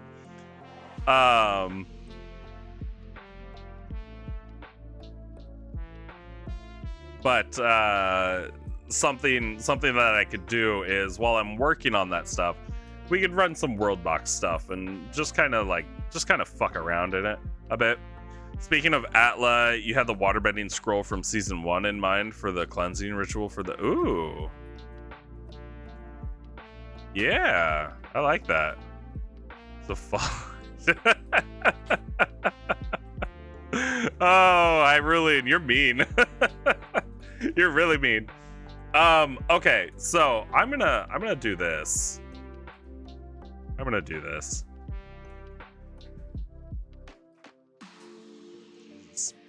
My wife's building a bookshelf. We bought a bookshelf for her because she has so many books.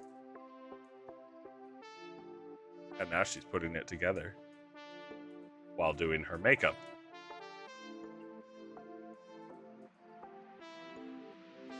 Are your headphones in? Alright, I guess her headphones are in. She does have some skull candies that are they really fit the ear. Okay, here. Let me. So we got World Box. Yes. Oh, they must have updated it.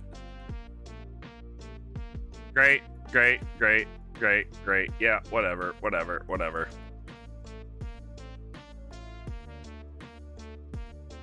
Let me just speed through that real quick. Okay.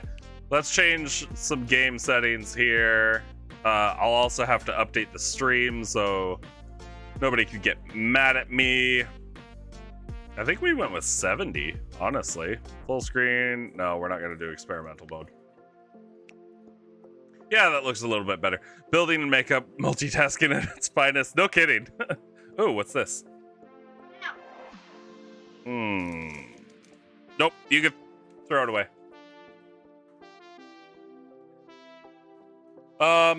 Okay, let me update this real quick. We'll switch it to the World Box category.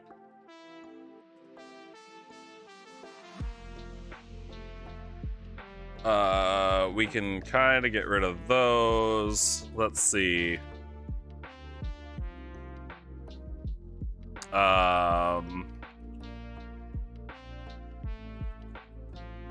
There we go. I like that.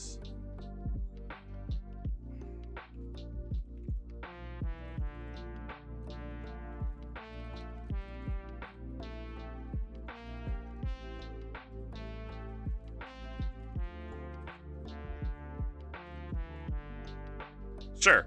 We'll do that. Cool. Great. Stream's updated. I have some things that I have to make, don't I? So what do you guys want to do? First off, let's do this. We like angry villagers. We're gonna turn random shit on. That works. The world is going. Let's make a new world. Let's create a new world. Do we want it iceberg?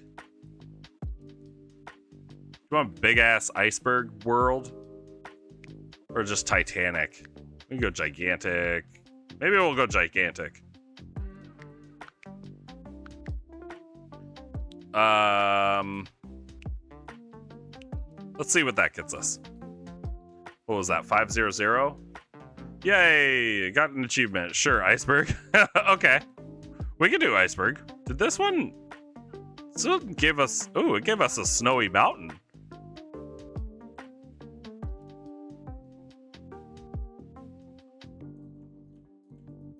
This one doesn't look too bad, though. Right?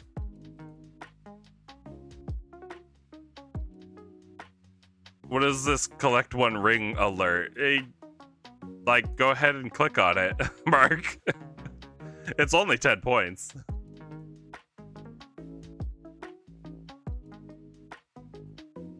Let me see here real quick. Yeah, there you go. You got a ring.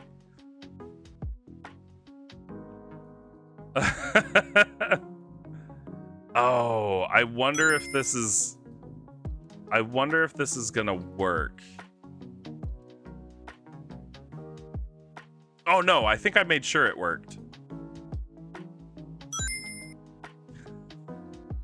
I'm glad you guys found the found the noise ones. Let's see. Oh, you know what? Hold on. Before I really get into that, we want people, right? Geo, since you collected a ring, what race and where? No. Hold on. We'll make it iceberg, like you said. We'll do 7. 7's a lucky number, right? What? Yeah. Such a complex sound effect. How did you come up with the idea? Well, let me tell you. It all stems from my childhood, really. There we go. Alright, let's check these world laws again. Humans on the top right island. Is that what you want still, Geo? Is this gonna be your first World Box tournament? Oh god. You know what? Holy shit. We have a ton of people in here. Do we want to do a World Box tournament? I was just gonna let you guys fuck around in it while I worked on some of my terrain stuff, but you need a combination redeem. Write me a haiku poem plus speak in one-syllable words. No, God, no. Please, no.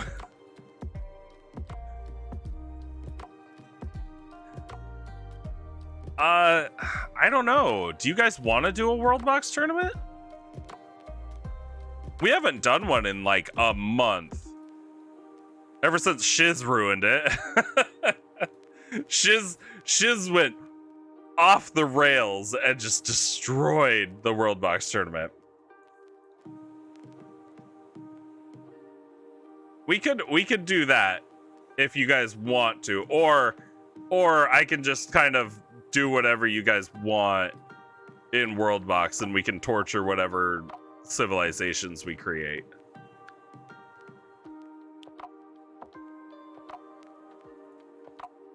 We want this whole huge island is mushroom, right? Yeah, it's all mushrooms. It's a lot of mushrooms.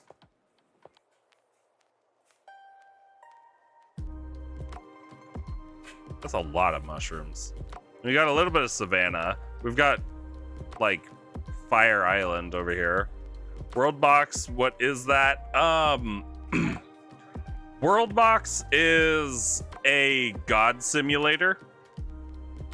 It's out on Steam. I think technically it's still early access, I think.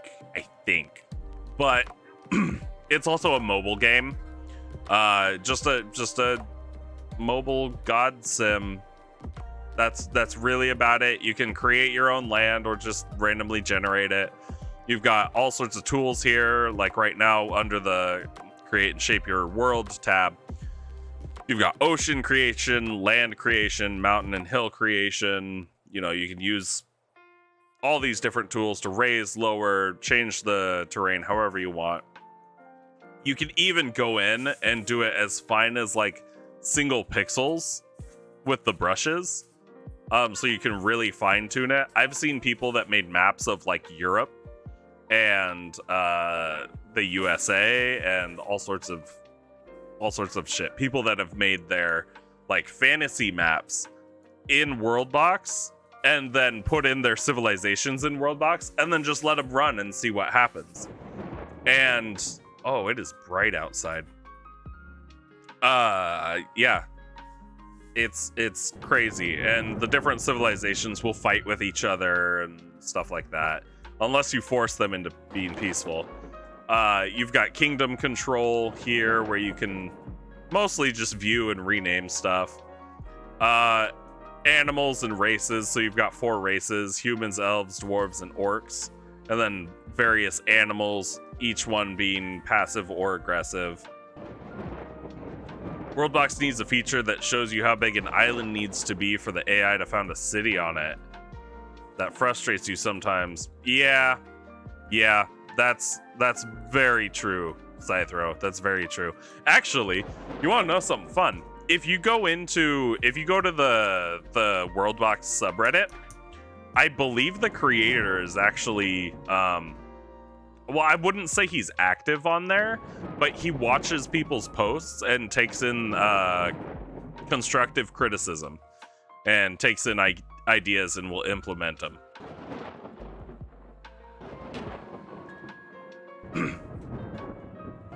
So, let's see. Yeah, so we've got 4 races to drop. We've got plenty of terrestrial animals, aquatic animals. We've got bad guys. We've got other bad guys, like zombies and skeletons.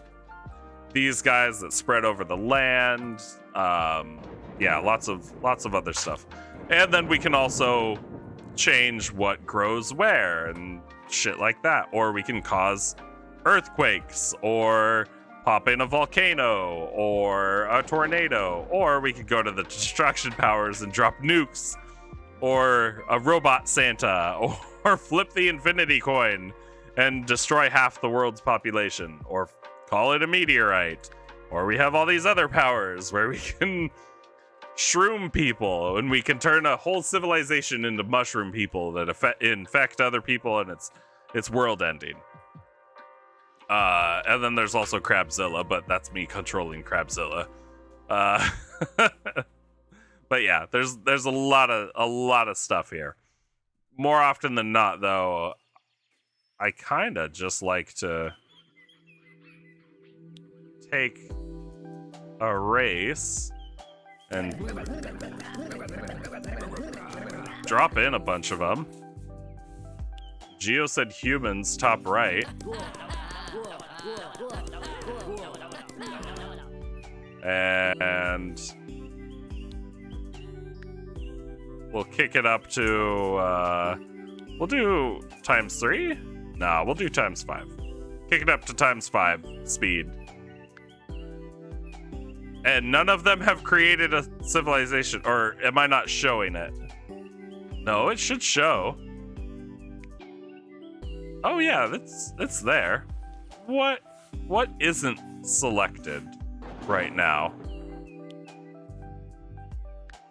Let's put some humans, elves on the red island. Humans and elves on the red island. Okay. What am I missing here? There we go. I think that's what we wanted. All right, humans and elves on the red island. We'll put humans over here. And we'll put elves over here.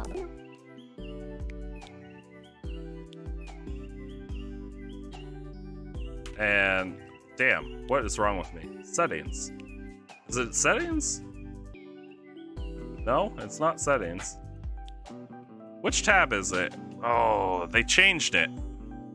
They updated it and they changed it, so now it's... No, it's not that button. It's... Hold on.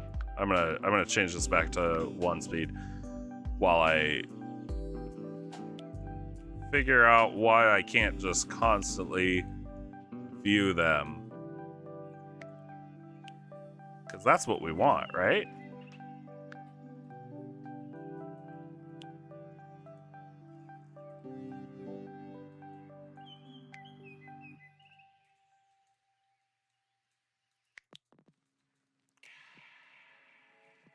Why isn't that up all the time? Unless... There we go.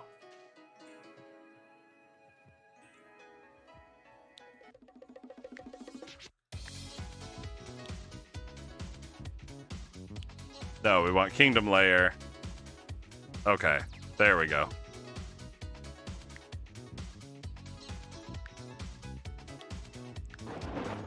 Oh, they changed it. The lower buttons in the 2x3. Yeah. We got that. Vampiric Hyrulean. The other week you saw a video where someone made a bunch of identical islands with humans on each one, and each island was its own faction. Then let them do their own thing. Yeah, I like that. I like that. Why isn't it saying why isn't it labeling them?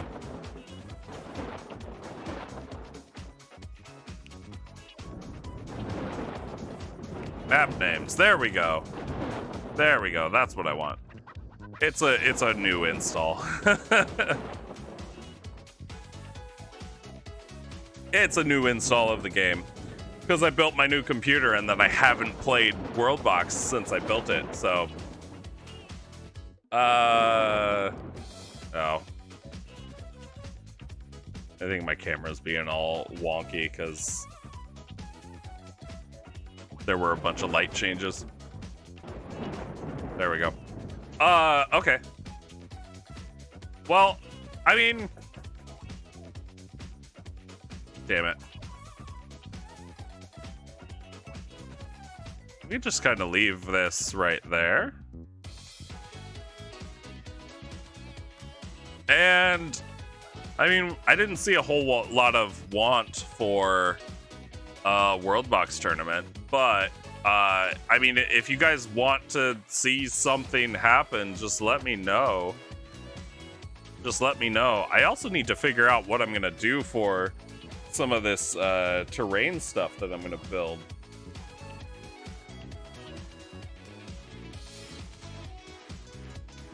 And unfortunately,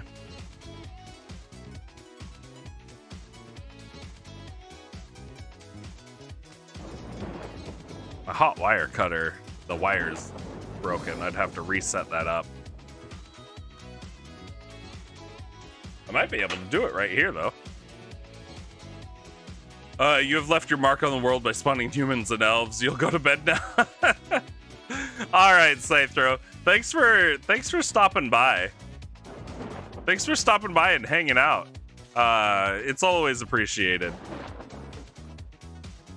Maybe drop the star terrain thing in the center of the map. What do you mean star terrain?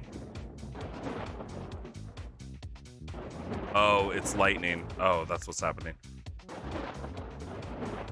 Oh god, where's the terrain? You're back. What did you miss? Nah, nothing really, Geo. What star terrain? The enchanted seeds? We can drop the enchanted seeds. Like drop a little enchantment. No, enchanted seeds on this huge to the very right.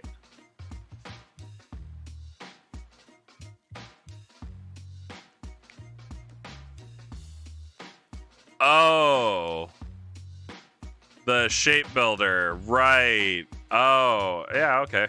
Fuck it, why not? Very center, right there. That's... Boy, that doesn't stick out at all.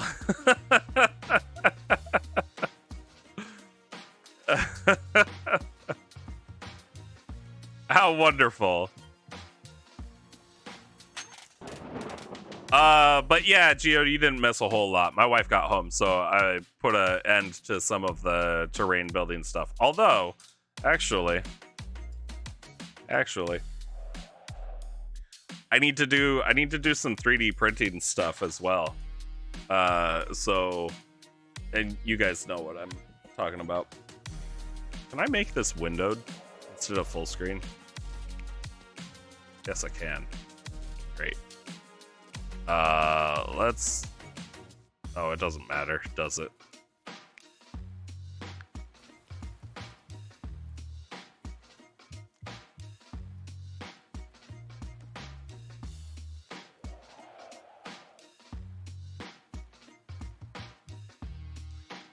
You know, that kind of works.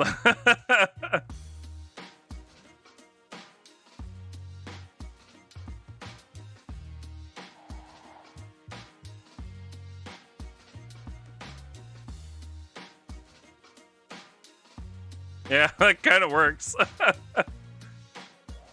Okay, so I wanna get this up. Oh, come on.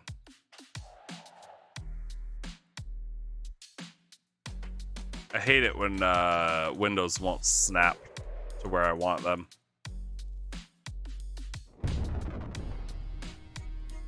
Oh, now it'll do it.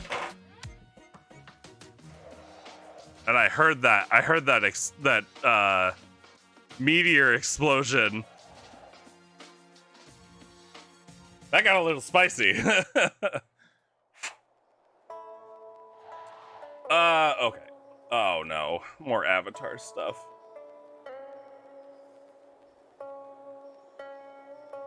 Makes me sad.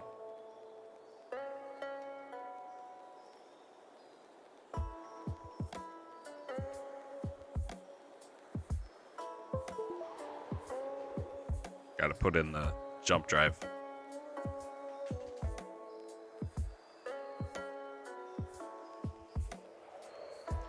Okay, so I need to... Oh, can I open this up?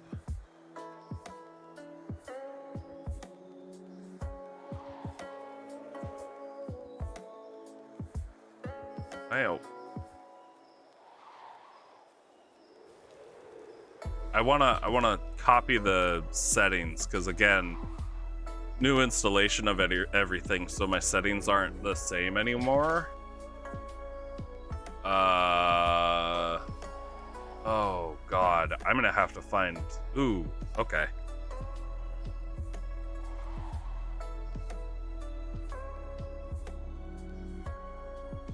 What are these guys doing? Those orcs split up. That's cool. Oh, the humans have spread. Gio, your humans have spread.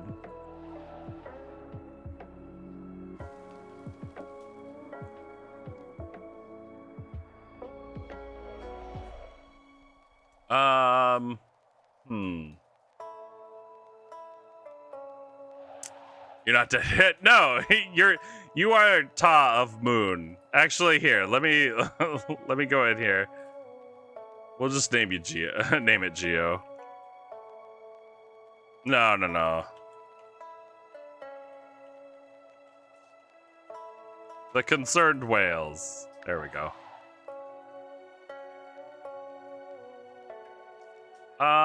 Let me see. Oh, no. Jesus Christ.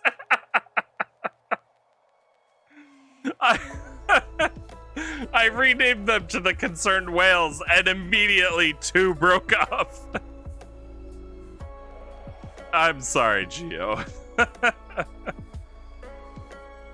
They don't... Yeah, that was expected. I kind of expected this one to break off, but I didn't expect this one to. Oh, brother. Okay, I need... Where... Layer thickness. Ooh, Megapolis. That's late. They didn't like the name change. No, they did not. They're like, we're not whales. Okay, so I need to change, of course. I need to change this to 5, right?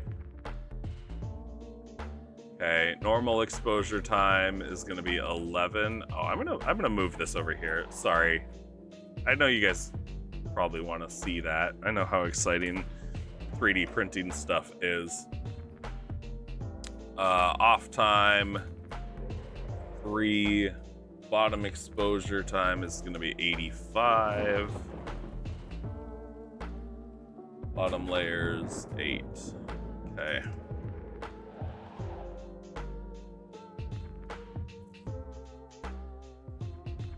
Six, 4. Ooh. Okay. 6, 4, 6. Okay. Okay. Okay. Anti-alias, no. Layer, okay. Resolution, sure. Why not? Okay, cool. I think, oh, and this, this program's funny because it'll kind of tell you what, like how much your prints will cost you. It doesn't look terrible though.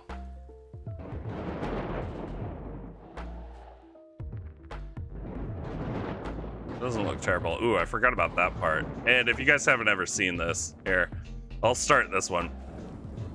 This is a file I already have. It's actually some frost skeletons and a chest somewhere. If I hit play here, it'll actually go through all the different layers of the print, which is super cool.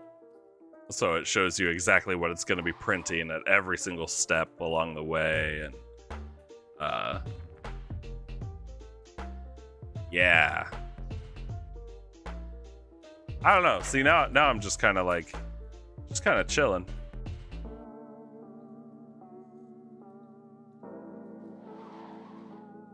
I really like this though, because it's helpful because it helps you make sure that there isn't something that just kind of pops out of nowhere. Because anything that just kind of pops out of nowhere is going to be really, really bad. It should always be building off of something else.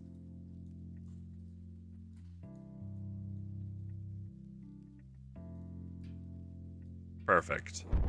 That's the very last layer, is that one little dot. Okay, so I've got those settings saved. Do I need to worry about any others? No, I don't think so. And it's a resin printer, which means I have to be very, very careful about the stuff I touch. I'm gonna go in here. So we want this. That's gonna give us that, right?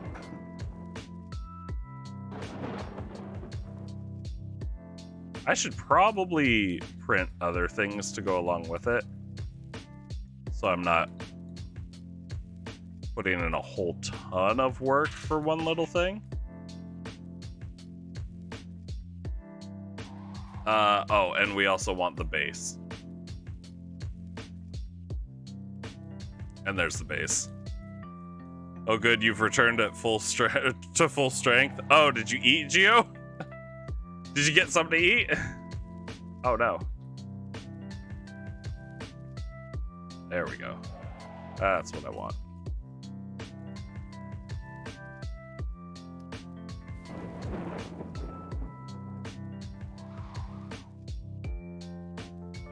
Yeah, we'll place it right there. We're not gonna worry about crowding the plate too much.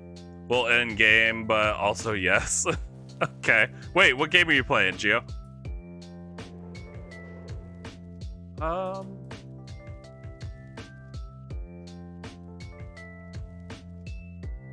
This is silly. This is what it's gonna look like. I know you guys saw the model earlier, but this is what it's gonna look like when it gets printed out. All these supports everywhere. Luckily, those supports they're not too hard to remove. No, for some they can be, but luckily on these ones they're not.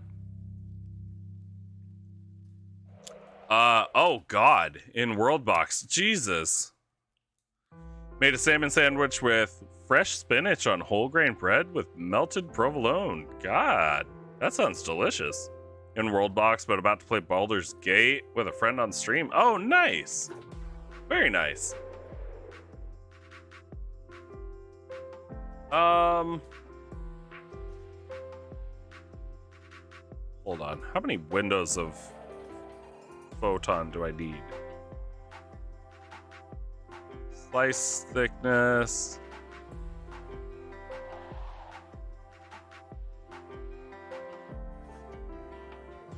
Oh man, it doesn't have the support settings. Or do I not have to worry about those again? But yes, you have returned to full strength, Geo.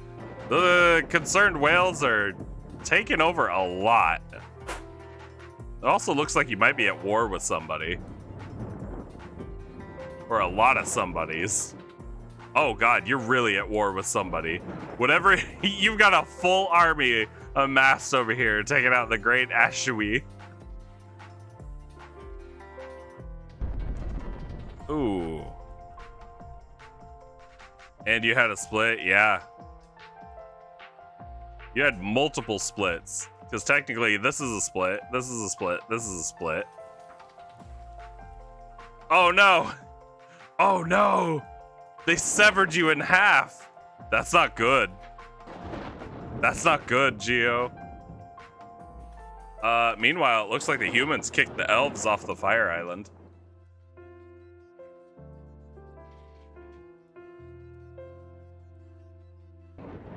Cat. Oh god, okay, hold on. So I want... Slice settings look fine, right? Do we want a light?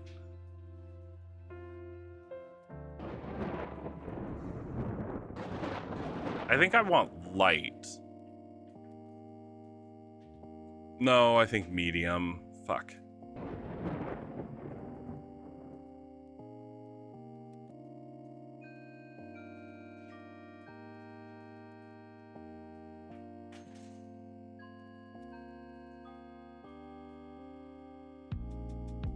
I wonder if I can get away with light. Light might be risky.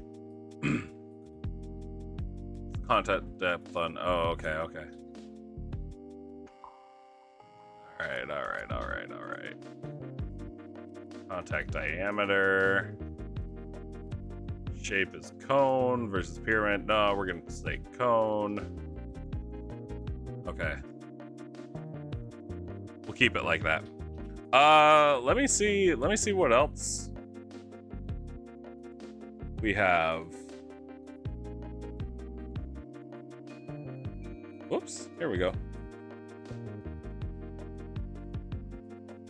Oh, no, that's not what I wanted. Here we go. Let's see what other Loot Studios stuff. You're gonna head out. Hopefully you can catch the next D&D stream. Yeah, not a problem. Thanks for the follow. Thanks for coming by, Vampire Hyrulean. I'll be doing my D&D streams every Fridays. Every Friday from now on. But hopefully maybe I check you or I catch you out on another stream at some point. But yeah, absolute delight for me. Thanks for stopping by. Let's see. Wasn't there stuff that I had gotten before that I was like, oh, this would be cool?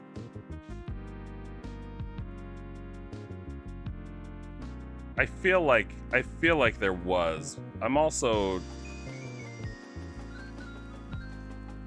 Oh, I forgot I did this. No, we'll just do that. Forgot I did this. Oh, I could look at these files. Not the bus, not the dagger. Oh yeah, the dragons. Do I want any of these?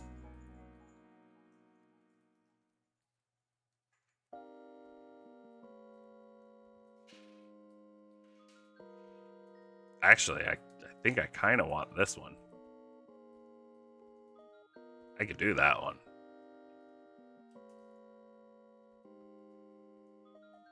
Objects. Oh, that's the last out of that pack. Yeah, Yeah, you know what? Let's do that.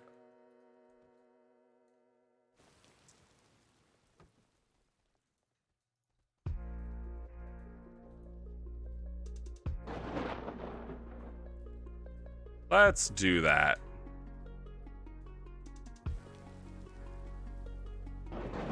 Ooh, I got lucky too. So we want it supported. Okay, cool.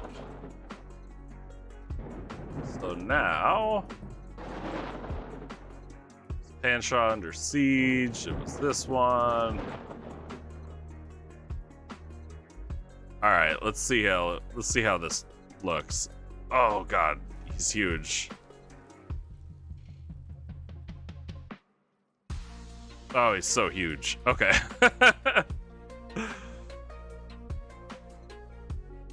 Can I actually get away with this one?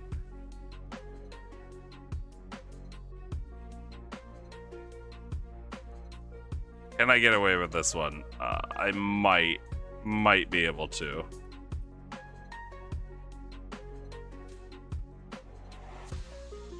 Might be able to, because I want to see if I can get the base as well. Nope. Oh, okay. So I can print him. I'll have to print this separately. That's okay. That's okay. What else? Actually, I want to see how big this thing is.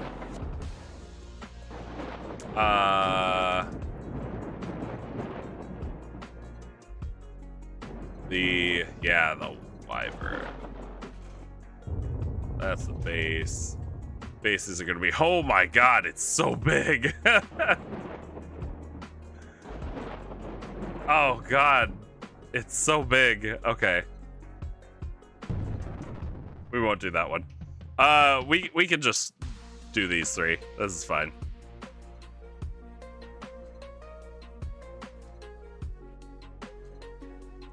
Yeah, we could space it like that. That works. Okay, I think all of this looks good. You guys are gonna see me do some stuff that's not exactly recommended.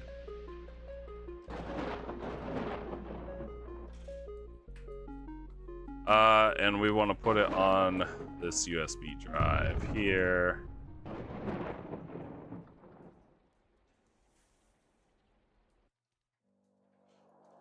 Right? No, we want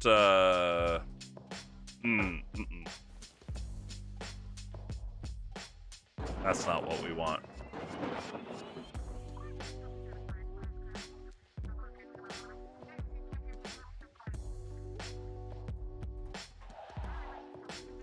That's not what we want. How do I do this again? It's been a minute.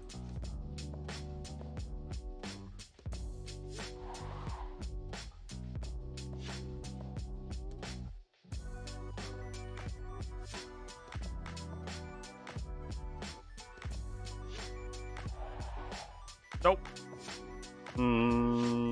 Nope.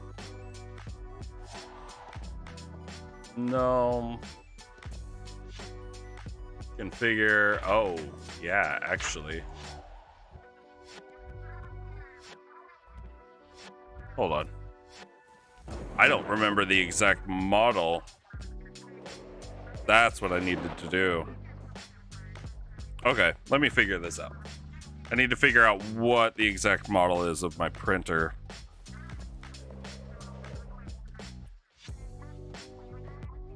Which is cool. Easy to do.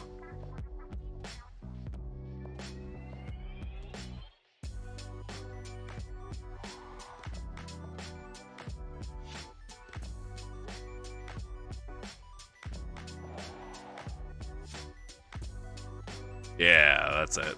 It's just the photon mono. It's not the X. Yeah, it's just the mono.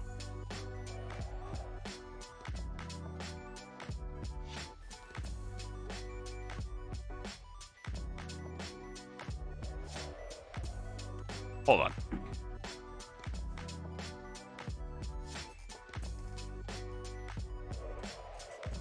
Okay, just the mono.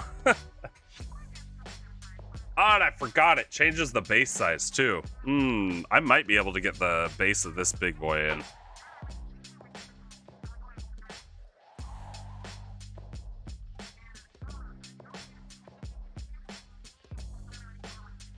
I might be able to do it.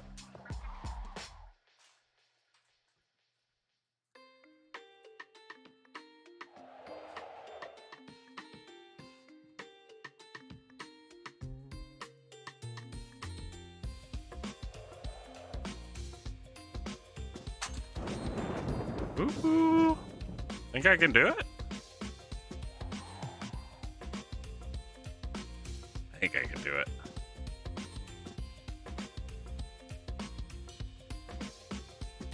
Oh yeah, I can do it. Oh no.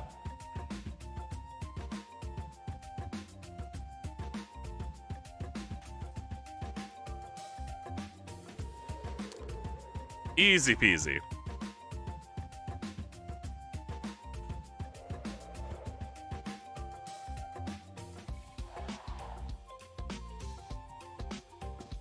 Then I can move these in a bit more and get them away from the edge.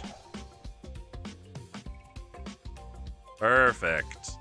Perfect. All right, cool. Now, if I do this, yes, perfect. That's exactly what I wanted to see. It's the right file type.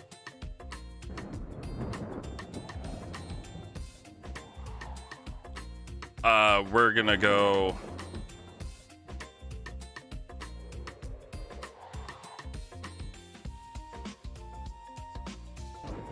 We're just gonna name it what it is.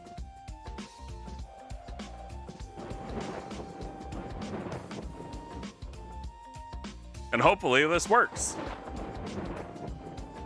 I haven't printed since I put a new screen in, or not screen, but the film.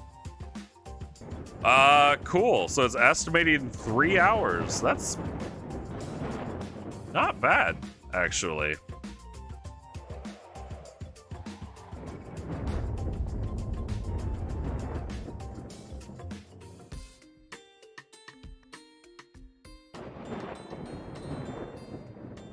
I don't see anything just popping up anywhere.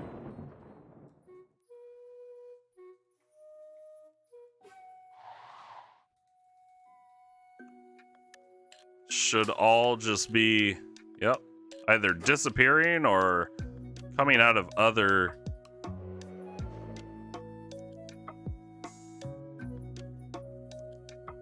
bits. Cool.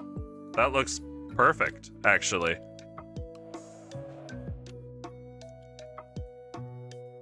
That looks perfect. I guess this is the part that I have to actually prep a little bit more for.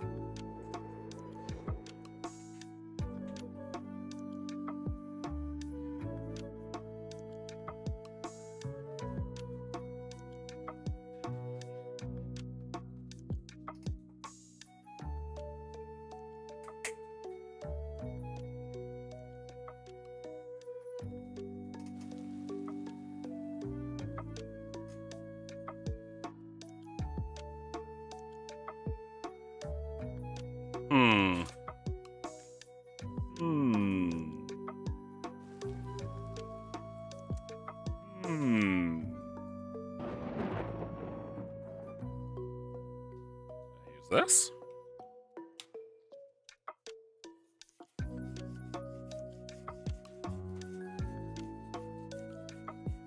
I have to do a little bit of cleanup on a couple things.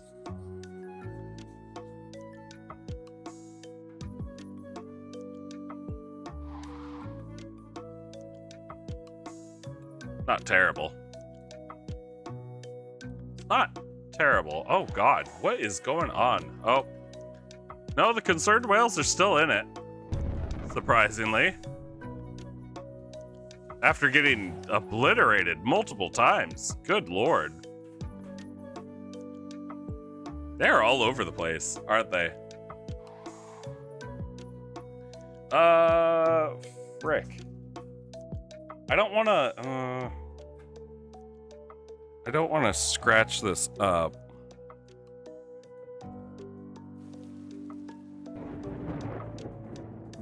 I think I'm just gonna have to do this. Oh, I could use the backside of the X-Acto knife. That wouldn't be bad.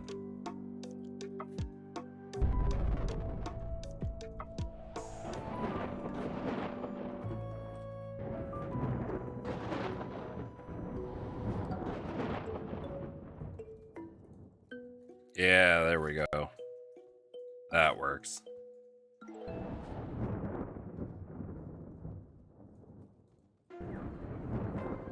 Just wanted something that was going to be able to scratch away at some resin buildup without damaging the tool that it's on.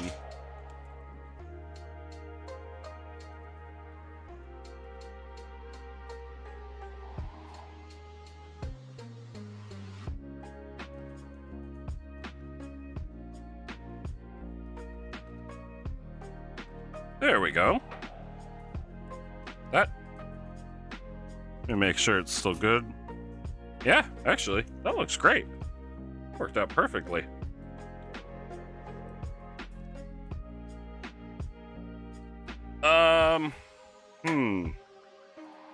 Okay. Now for the messy part. Which luckily I just got a new silicone mat for. Yeah, I titled it with terrain building, but I'm not doing terrain yet. I really want to get this mini started. These minis started.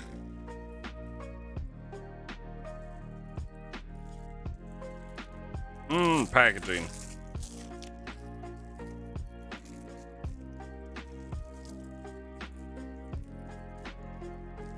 Come on, open up. I don't want. Okay, we're just gonna make as much noise as possible with this.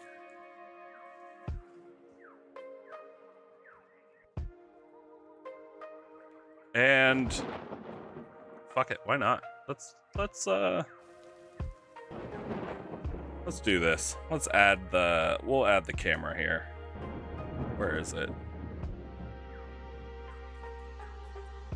There we go.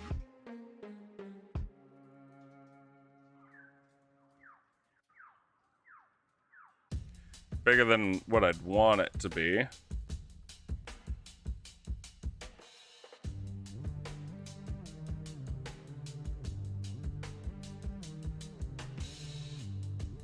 In fact, here, we're gonna switch over here real quick. And then I'm gonna take this and where is it? There we go.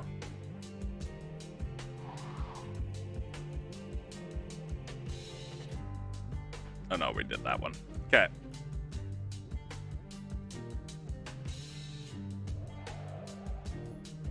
Perfect. Now it actually makes sense.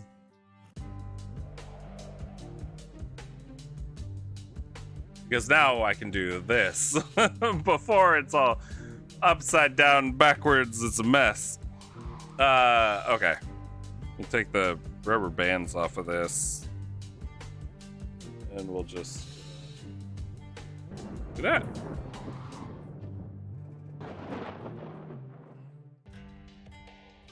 Oh boy, it really wants to color correct, doesn't it? Here, let me see if I can. I haven't played with this at all. Let me see here.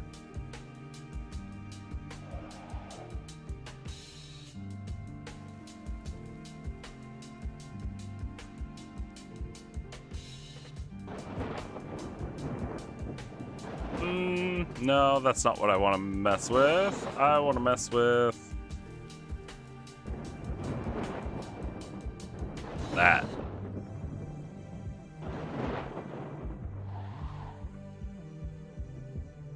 Okay, it's a little better. Okay.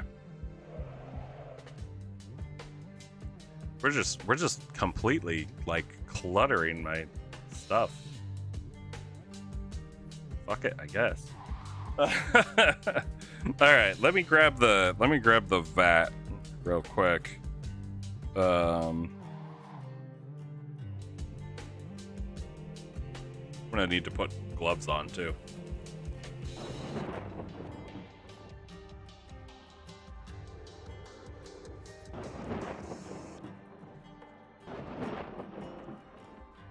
Wear gloves, folks.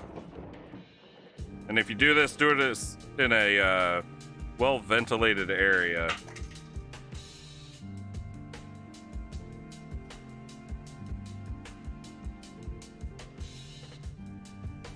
There.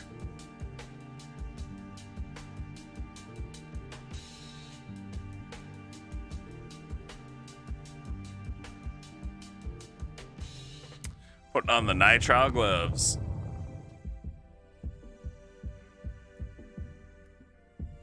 Gio, I don't know how you're still in it, but you are still in it.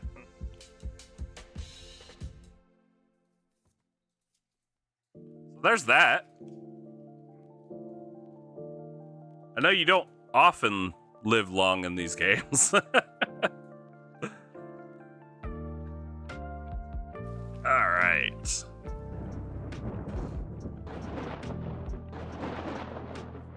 Alright.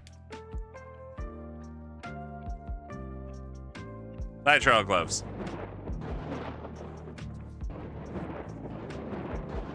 Now, here's hoping that I don't really mess anything up.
Okay.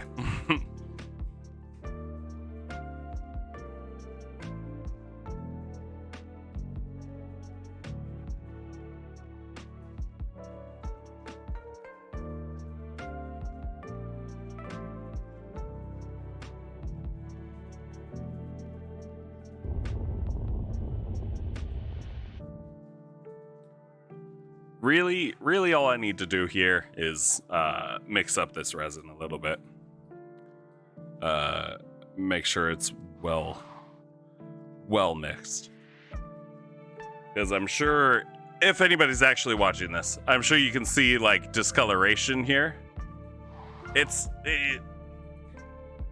Really, it's not discoloration. It's just the coloration isn't uniform anymore because as it sits, the different chemicals start to separate a little bit. We don't want that because it can influence how the prints come out.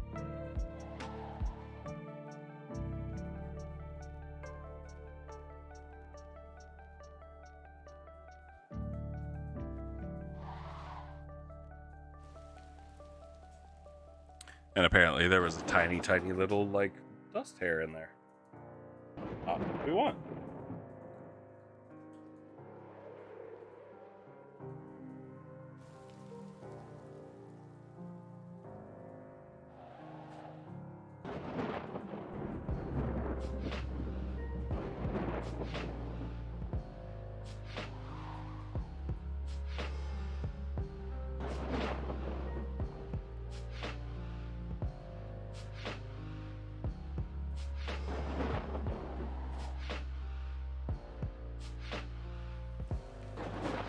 Darla.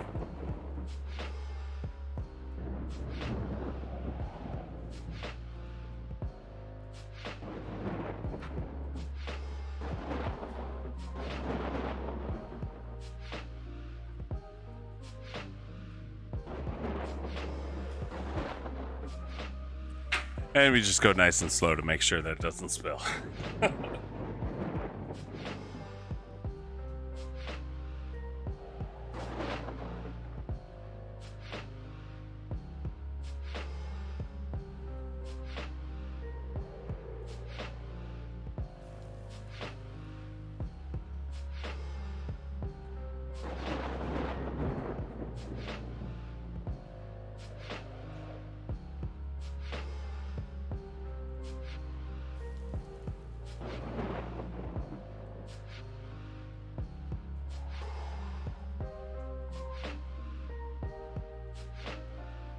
And I think that looks good. There's still going to be some ribbons of like darker color, but really it should be fine.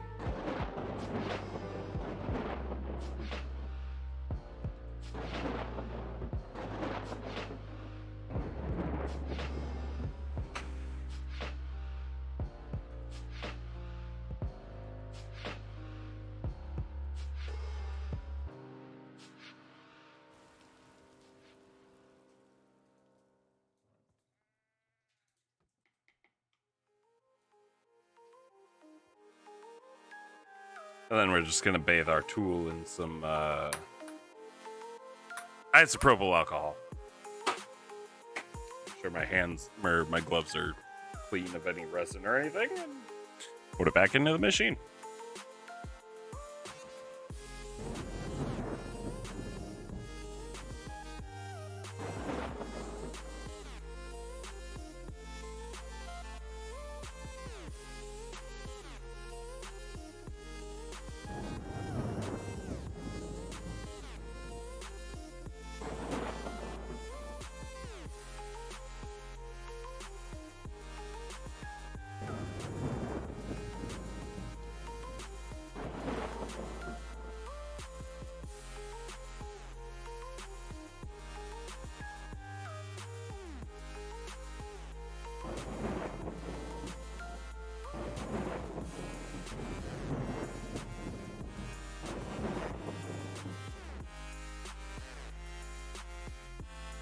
Alright, easy peasy.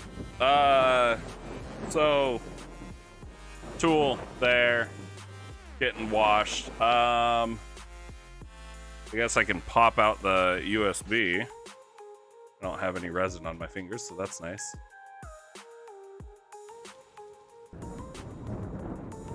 I'll do that, and let me just go down here and like a good little... Oh, right. This is open.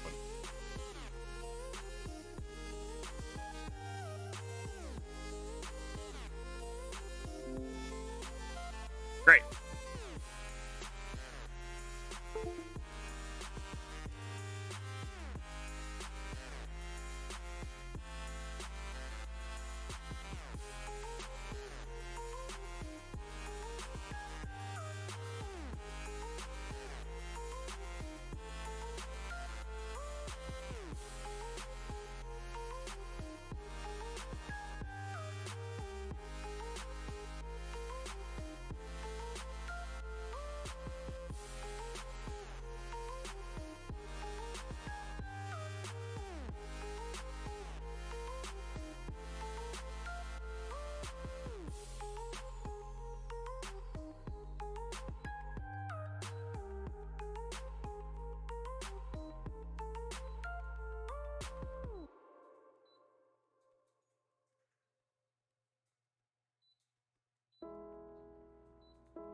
Okay.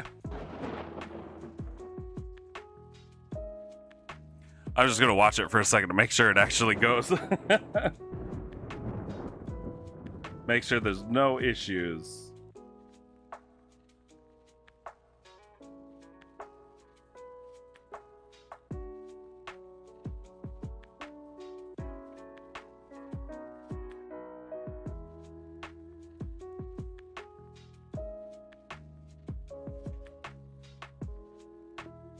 No.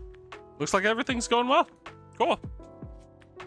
I will be right back. I gotta grab a paper towel.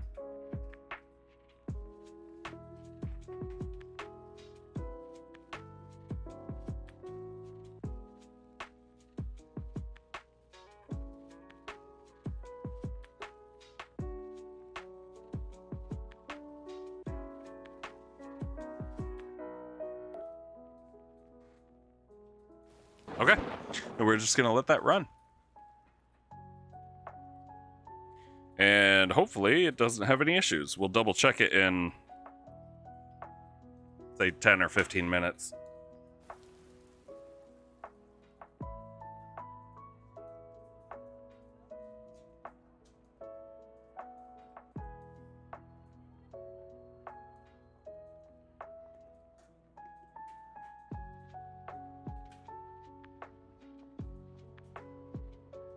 All right. Now we're just gonna kind of reach in, try to grab this, and clean it off as best we can.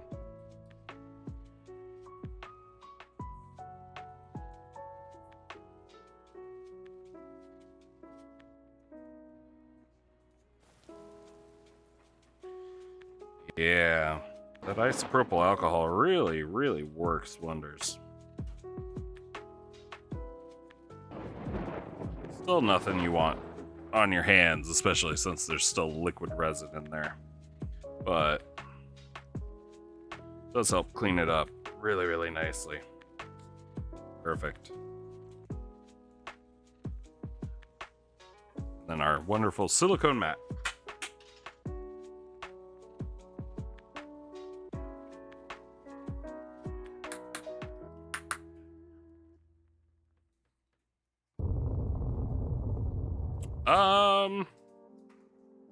Yeah. Cool. Am I missing anything?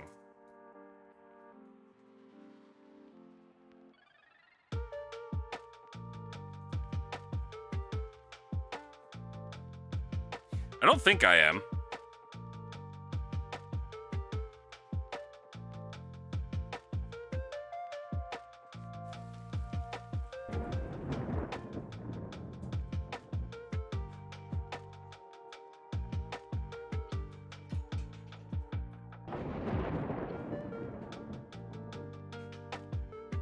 And I have a bin specifically for all my resin stuff.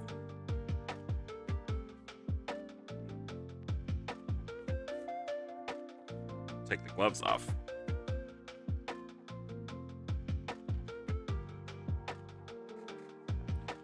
Okay. Gosh, let's see. So that's printing. That'll be good. I can clean that up tonight too, because as long as it prints correctly and there are no issues, which, hold on, let me hear if it snaps.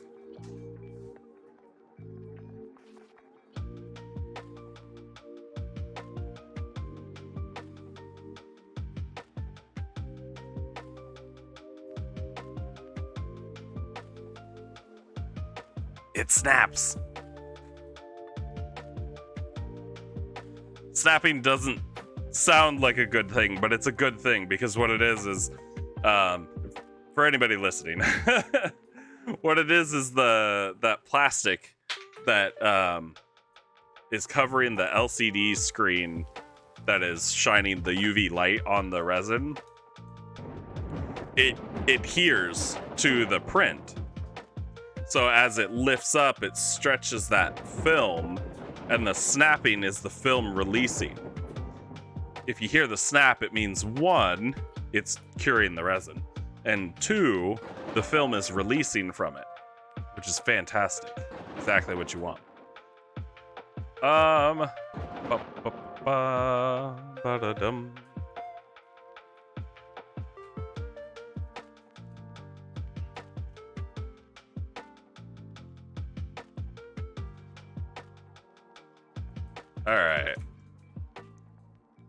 All right. Cool.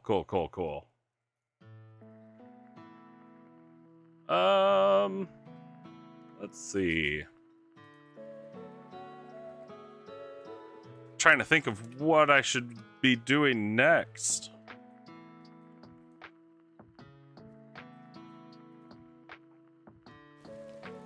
And I guess, really, what I should be doing next. Sorry, I've got so much other stuff. How is this doing? How's Geo doing? Oh, he's doing pretty good. I'm actually surprised. It seems like just about every single land space has been taken over. So let's ruin things a little bit. Let's drop a SAR bomb in the middle of the...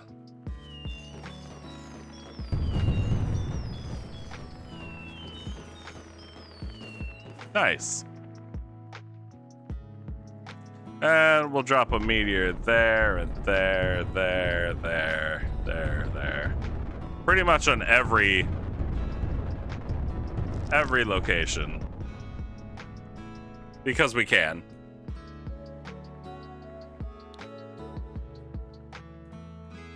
Because we can. Okay. What do I want to do here? What do I want to do there? I could... Honestly, I could get my hot wire cutter down.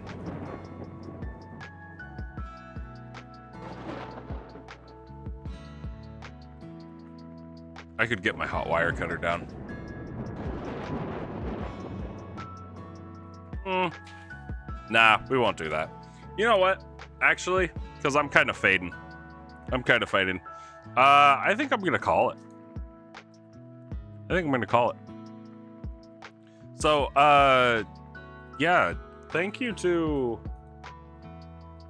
everybody that hung out with me today. That was great. I had a lot of fun.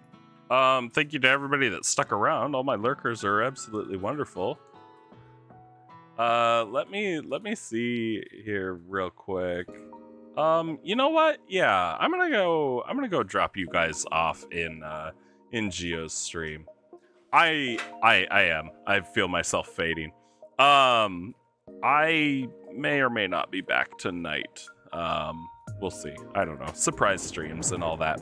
But who we raiding? We're gonna raid Geo, J-Ron. we always raid, don't we? Let me see here. Concerned Whale Productions. There we go. All right, we're gonna go raid Geo. We're gonna see what he's up to. Hey, you're already there? Great. I'm gonna get some food and yeah. But I had fun.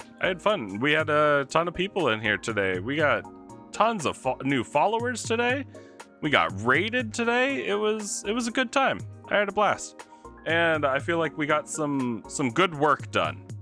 Which is always appreciated. I'm gonna go ahead and turn this off though. And then we'll just open this up. But yeah, and we can let Geo know that, you know, he didn't actually die off. It's weird. When people aren't targeting him, he's fine. But yeah, we'll go ahead. We'll raid Geo here. Those of you that are still hanging around, be sure to show him lots of love. Looks like he's doing some Dungeons and Dragons stuff, but hold on, let me actually see. No, because now it looks like Halo, so we'll see. But he's fun to hang out with. But thank you again to everybody that stopped by today. J-Ron, as always, love to have you here. And I hope your family stuff went well. Thank you to all my new followers: Ming Doll, FaZe, Vampiric Hyrulean, Get Flappy for the raid and host. You guys are absolutely amazing. And I will catch you guys at the latest on Monday. Maybe Sunday. We'll see. But all right. Have a good one, guys. Thank you all.